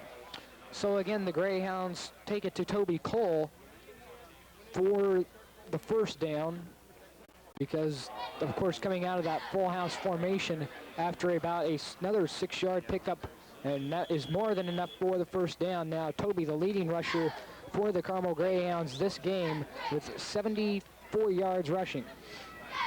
So 2 tight ends, Ritz and Herman, in the ball game. The power eye formation for the Greyhounds. Cole, Sharp, and Moore, the running backs. Moore gets a call right up the middle, breaking some tackles. Touchdown, Carmel Greyhounds. Moore going right up the middle from the 24-yard line. 24 touchdown run for Tom Moore.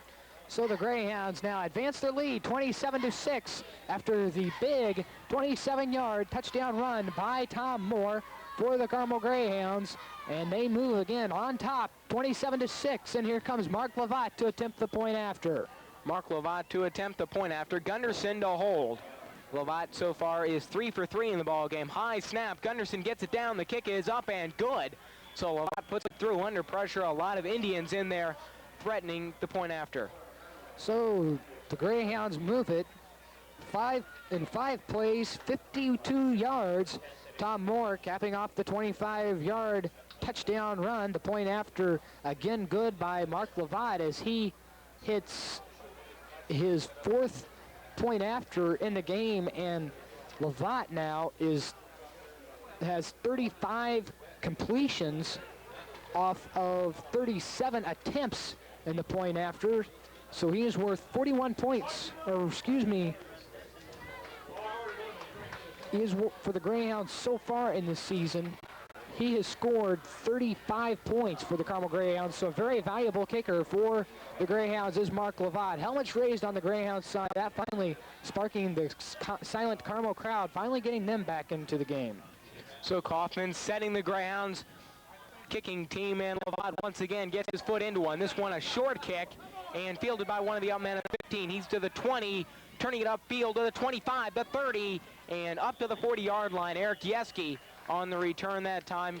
Good return for Yeski, giving the Indians good field position. Yeski, an all-around good player, kept picking off one interception, plus Yeski they've thrown to him once. They haven't made a complete pass to him, but they have thrown to him. And so far, Carmel has really not contained Yeski. Has not contained a lot of the big runs, but so far in this half, they've stopped Anderson. So two tight ends in the I formation for the Indians. It is the misdirection play going around to Fuller around the left side. He is dragged from behind that time. Brian Vaughn in there with a great tackle at the 46. So as they give it to Fuller, the flanker back, trying to take him around to the left side. It looked like he might go for a pass on that at first, but then he tucked it back under, tried to come up, and Brian Vaughn, who had his best game last week as a Greyhound in the varsity slot, has come on again, that time dropping Fuller for 2 yards. So it'll be 2nd down and 12 for the first down, full house formation. And Quarter takes it right up the middle and dropped after a short gain. A lot of Greyhounds in there on the tackle at the 43-yard line.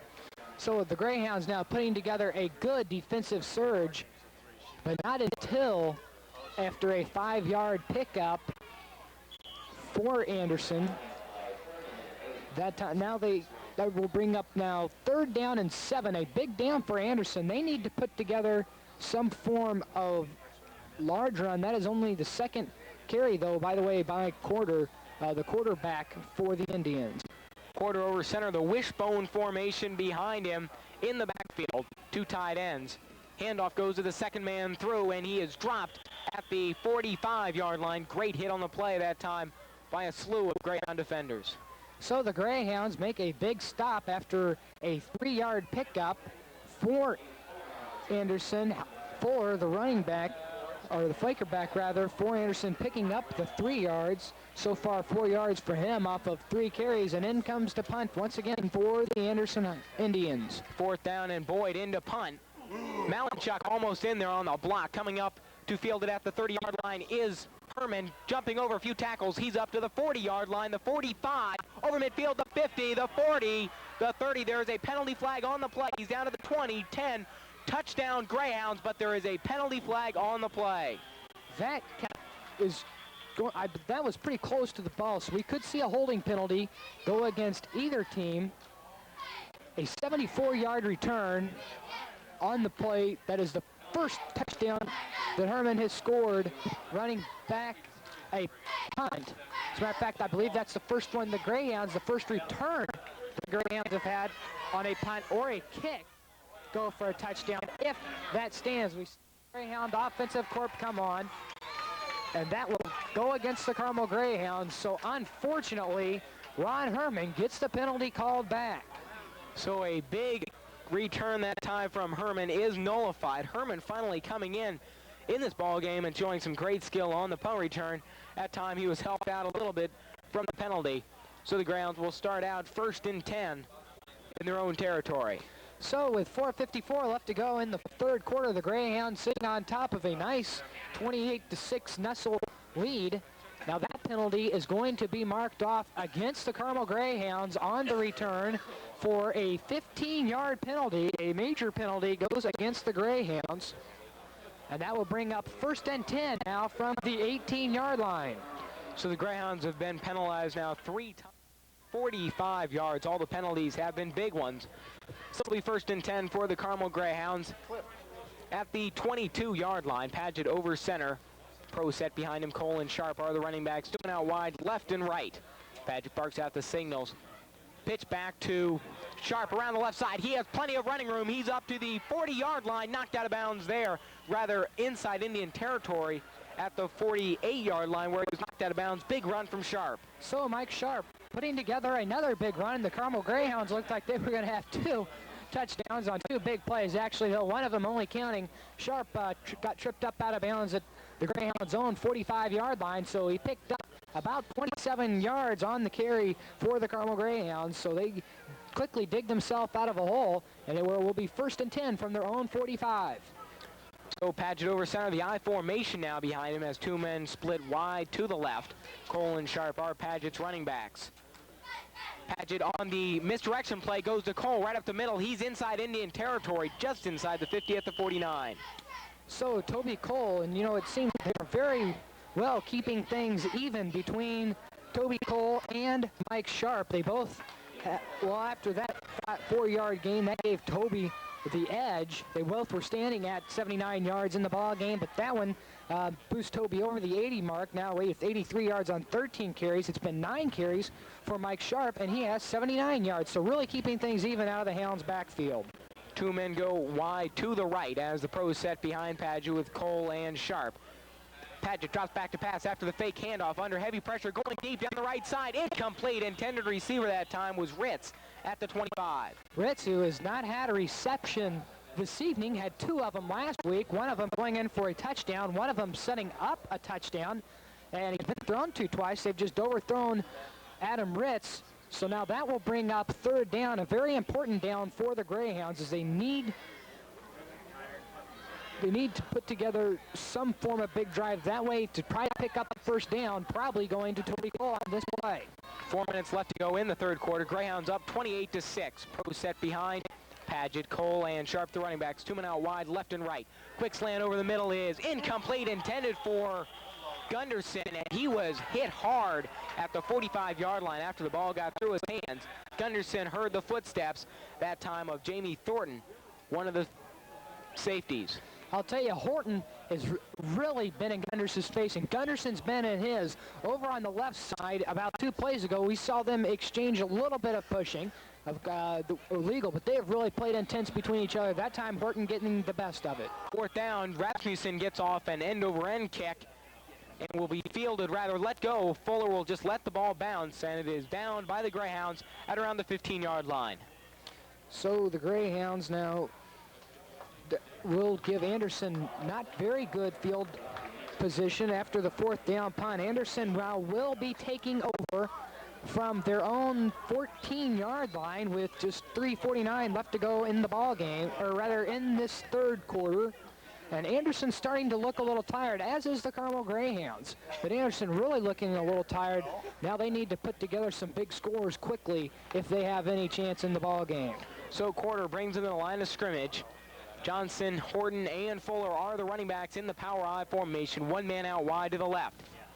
Handoff to the 2nd man through rather the option play around the right side. Quarter takes it himself and knocked out of bounds after a short gain.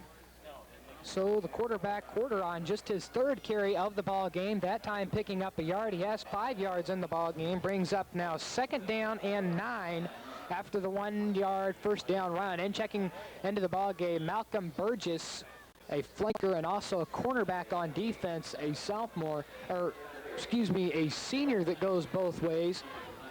It's pretty interesting. Anderson Highland with 7 players that go both ways.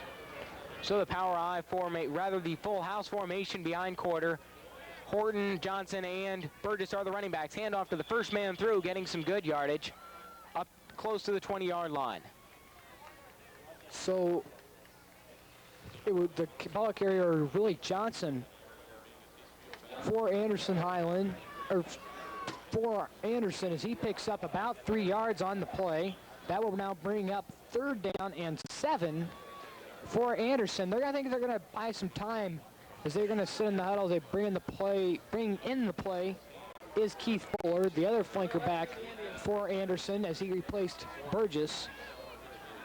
So now Quarter brings him to the line of scrimmage, sending 2 men out wide to the right. I formation behind him. Johnson and Horton are the running backs. Quarter drops back to pass, looking downfield. Pass is incomplete at the 25-yard line. So it'll bring up 4th down. Pass was intended for Keith Fuller, the flanker back on the right side. So it'll be 4th down and a long 7 yards to go as Boyd comes in for the punt. So Anderson not being able to put together any form of drive now against the Greyhound. The defense is really tightened up for Carmel, and that brings on Boyd to punt for the Indians. So Herman back deep on his own 47-yard line, set to return it. Boyd gets off a good kick, and Herman will field it at the 50-yard line. Brings it up to the 45, slips and falls down near the 42-yard line. Herman had a little bit trouble catching his balance there and lunged forward to the 42. 2:48 left to go in this long 4th quarter here from Denny Field, where the Greyhounds were on top over the Anderson Indians, 28-6. And now the Greyhounds will start 1st and 10 from the Anderson 41-yard line. 1st and 10 on the 42-yard line. Paget over center with two tight ends in the power I formation. Cole, Sharp, and Moore are the running backs. Moore, the power man. Handoff to Sharp, right up the middle, stopped at the line, hit at the line of scrimmage, but he lunged forward for a few yards inside the 40 to the 38-yard line. So Mike Sharp picks up 2 yards for the Carmel Greyhounds. Sharp, so far in the ball game, crosses the 80 mark on that carry. 81 yards for the senior tailback off of just 10 carries, so about an 8-yard rush gain for 8-yard average for him. 2nd and 8 from the 38-yard line. Full house formation, 2 tight ends. Moore, Cole, and Sharp are the running backs. Paget running the option play. He's going to turn it up and keep it himself. He's got good enough yardage for the first down to the 25-yard line. Penalty flag on the play. So the yellow flag thrown thrown past the line of scrimmage actually kept. Paget, of course, picked up more than enough yards, but we're going to have to wait and see what that penalty is. That's kind of an interesting place. That's going to go against the Carmel Greyhounds for holding. They mark it off from where the flag is and not from where the play originated. So the penalty will hurt the Carmel Greyhounds as it's going to bring up 3rd down and a whole lot of yards. So the Greyhounds will face a tough situation. They're ahead 28-6 with just under 2 minutes left to go in the 3rd quarter. The ball is marked on the 45-yard line after the 5-yard penalty the 10-yard penalty is assessed. So now the Greyhounds need a big play here on 2nd down. It is 2nd and 14.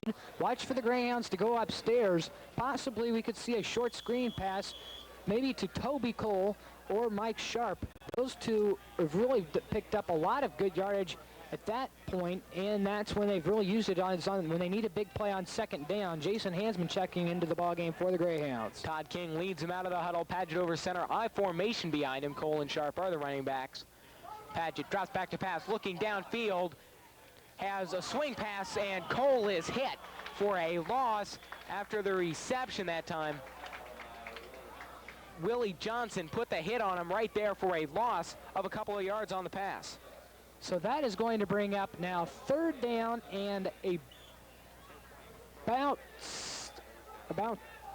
14. So 3rd down and 15 for the Greyhounds as they call timeout, which gives us time to take a timeout. You're listening to the voice of the Greyhounds. When you want more, you eat pizza, boy. Delicious toppings, incredible crust. Make no mistake, there's just one place that's us. Good to the very edge. Pizza King Pizza. Pizza King Pizza. They make it good to the very edge. Pizza King Pizza.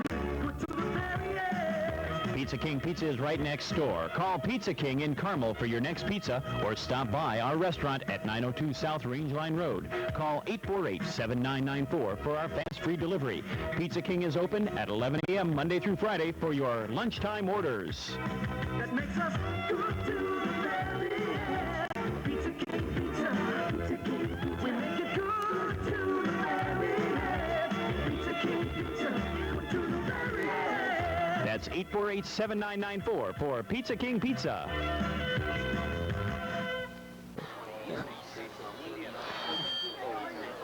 Welcome back to Anderson High School's Denny Field. Yancey Deering and Kep Carmichael with you. The Greyhounds on top of a good nestling of a 28-6 lead in the ball game, coming out on the good side of that, though it now is 3rd down and 16, so watch maybe the Greyhounds to go upstairs. So Paget over center. Hansman and Taylor are the wideouts left and right. I formation behind Paget, Cole, and Sharp. Paget drops back to pass, rolling to his right, looking downfield. It is complete to Harrington at the 30-yard line. That will be good enough for the first down if they mark it at the 30. That is going to be very close to the first down. That is going to be a first down, a 17-yard pickup by the senior, Pete Harrington. So finally the Greyhounds get the ball as they totally now, after 4 plays, a 10-yard penalty against the Greyhounds for holding, move it 10 yards for the first down off on that 17-yard pass to Pete Harrington. So Paget steps up over center, the two tight end and the power I formation behind him. Cole, Moore, and Sharp are the running backs. Handoff goes to Sharp, right up the middle. He's to the 20-yard line, the 15, the 10, knocked out of bounds at the 5-yard line. Great run that time from Sharp. The offensive line of the Carmel Greyhounds is just doing a tremendous job opening the holes, but there is a penalty flag on the play. That one thrown right well past the line of scrimmage, right about where the first down would be. The Greyhounds looking grim after that penalty will probably go against them. Bill Paget just shaking his head is like, guys, you know, we're working hard, just, you know, keep away from the penalties. They have so far been penalized on the 2 of their last 3 possessions, and this one they've been penalized twice. That one a 10-yarder for holding, marked off from where the ball is. So actually it's just going to go down as a loss of about 3 and bring up first down and 12. So first and 12 for the Carmel Greyhounds. 37 seconds left to go in the third quarter. Greyhounds on top, 28-6. Herman and Moore are now checking back into the ball game. They were running off the field. Now they're coming back in. So the Greyhounds will most likely be showing the 2 tight end and 3 men in the backfield formation, as they have been doing quite often so far in the ball game. Greyhounds 2 tight ends, power I formation. Cole, Sharp, and Moore are the running backs. Sharp this time is the power man. Paget drops back to pass, looking deep into the end zone, trying for Herman. It is incomplete, almost intercepted in the corner of the end zone. That is the same play they tried once again. That last time they tried it, it was a touchdown, but there is a penalty flag on the play. Keith Fuller almost picking off that interception. Another penalty flag is after tempers are starting to flare a little bit. Looking a little bit like the 4th of July here, all the yellow flags and bright colors flying through the airs this evening. That penalty going against Carmel once again. And you know, Cap, I think it's part of it could be that Anderson is playing with a lot of intensity, and it's getting to the Greyhounds because they're playing a halfway decent game. They're on top 28-6 with just 12 seconds left to go in this third quarter, and it just seems that they're more like than a pest, so to speak, and that's why the Greyhounds may be playing a little bit out of control. That time, another penalty against the Greyhounds is going to move it back even further. Coach Jim Belden walking on the field wondering what the call is going to be, as he does not look very happy at all. That one a 15-yarder against the Carmel Greyhounds. So the Greyhounds being penalized 15 yards that time. That a big penalty against the Greyhounds. Ineligible receiver against the Greyhounds. They're calling Ron Herman an ineligible receiver. Carmel takes a timeout, so we'll take time for this 60-second booster timeout. You're listening to the voice of the Greyhounds.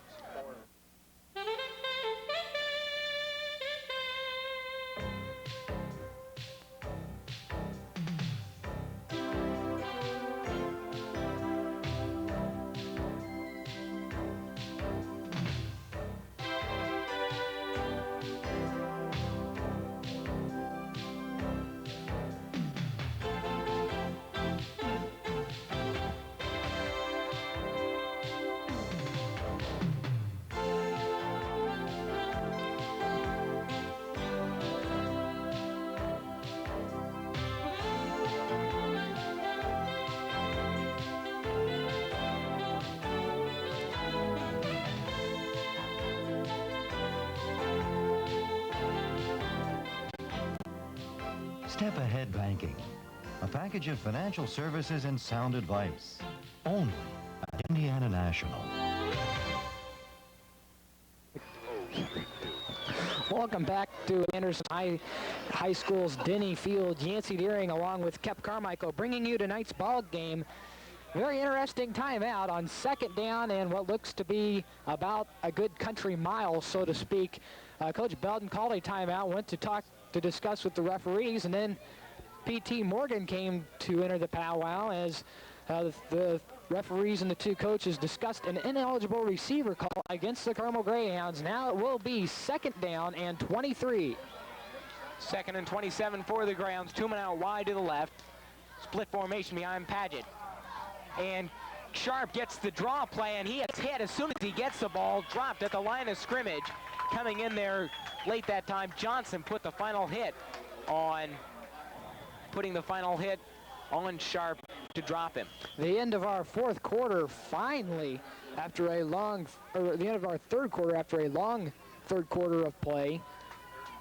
The Greyhounds now will have it at 3rd down and 28 from their own 48-yard line to start off the fourth quarter.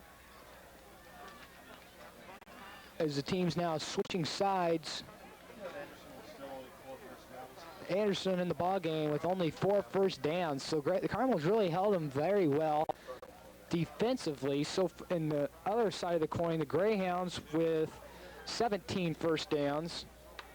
Tonight's broadcast is being brought to you by Cellular Foam, provided by Cellular Systems of Carmel and GTE MobileNet. So we'd like to thank them for their sponsorship. So the Greyhounds bring it to the line of scrimmage. Starting the fourth quarter, Hansman and Taylor are split wide to the left, I formation behind Padgett. Now he's switching to the shotgun formation as Harrington is also split wide to the right. So 3 receivers in for the Greyhounds. Padgett drops back to pass. Heavy pressure put on. He gets it off to Cole.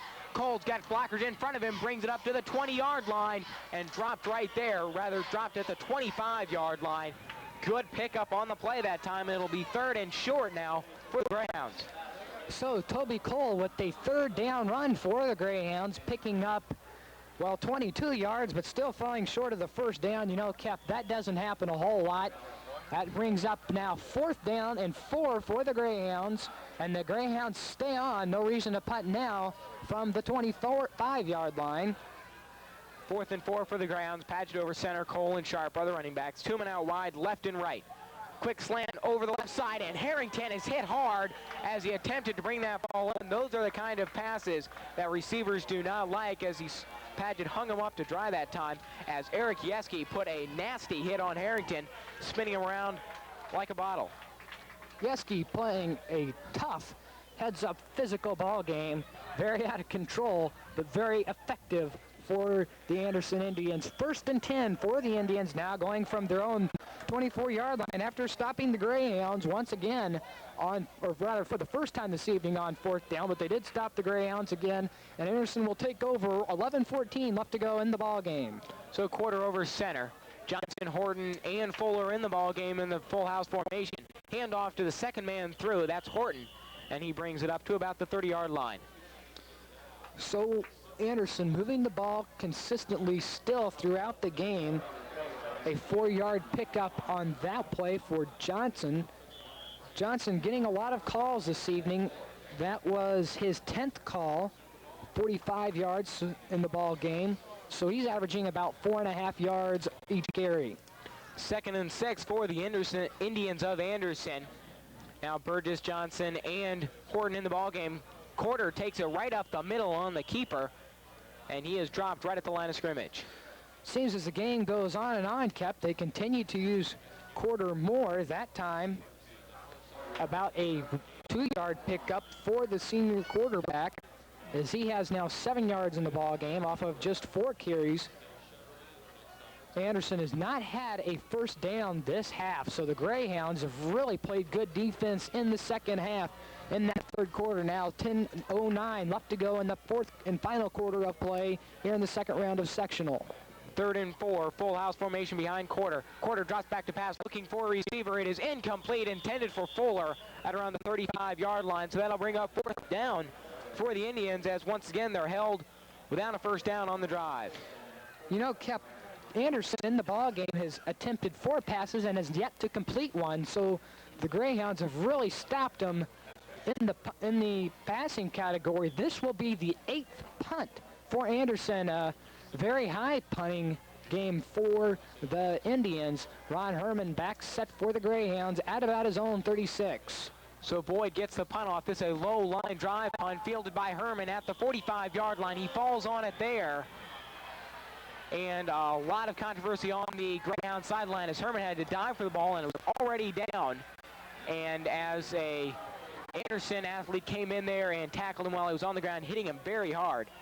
But it'll be 1st and 10 on the 45 4-yard line for the Greyhounds. Coach P.T. Morgan has really sparked his Anderson Indians because they came out and have played very, very physical. 9:51 left to go in the ball game. The Greyhounds still on top, 28-6 against the Anderson Indians. New quarterback in for the Greyhounds. That is Jay Samala. Cole and Sharp in the backfield behind him. One-man split wide to the right. Samala hands it off right up the middle to Sharp, breaking some tackles. He has good enough yardage for the first down inside Indian territory at the 45. So another good run by Mike Sharp, possibly a hurt Anderson player on the ground. He picks himself back up as the trainer started running out, but he appears to be okay. Mike Sharp with the 11-yard gain for the first down for the Carmel Greyhounds. So Sharp has really played some heads-up football for the Hounds this evening. Sharp and Cole once again in the I formation behind Samala this time. Gunderson is split wide to the left. Handoff right up the middle to Cole. Cole breaking tackles, dragging Indians with him up to the 36-yard line that time on a good carry. So a strong pickup by Toby Cole. Once again, the fire plug stallion fullback for the Carmel Greyhounds, picking up 8 yards on the carry for the Greyhounds. As now the Greyhounds are really starting to threat, and it seems like it's a shooting match, so to speak, between Toby Cole and Mike Sharp in the rushing category. 8:50 left to go in the ball game. Greyhounds up 28-6. I formation behind Samala. 2 tight ends in the ball game. Handoff to Sharp right up the middle. Sharp once again finding a big hole open for him down to the 30-yard line for the Greyhounds. That offensive line of the Greyhounds has just been impressive in there with Towner, Hebert, Bowen, King, Pesic, all doing a great job opening the front line. So the Greyhound offensive line with a good surge. Let's the Greyhounds pick up the first down with a 2-yard runner to Mike Sharp. Sharp finally crosses the century mark. I believe that could be the first time this season that Sharp has run for over 100 yards. I formation behind Samala once again. Cole and Sharp are his running backs, and Hansman is split wide to the left. Samala hands it off to Herman in the backfield. Herman breaking tackles. He's at the 25-yard line. A good run. Herman coming in replace of Sharp on that down. So everybody and their brother looks like is going to come in now for the Carmel Greyhounds. Jay Samala, the second-string quarterback for the Greyhounds, in, along with Ron Herman, who we've seen start and also seen come off the bench for the Greyhounds. He is in. So right now, and also Rogers checks in the ball game for the Greyhounds. So Rogers and Herman, the running backs, as Gunderson is split wide to the left. Samala barking out the signals left and right. Handoff goes to Rogers around the left side. Rogers showing good speed that time inside the 20, close to the 16.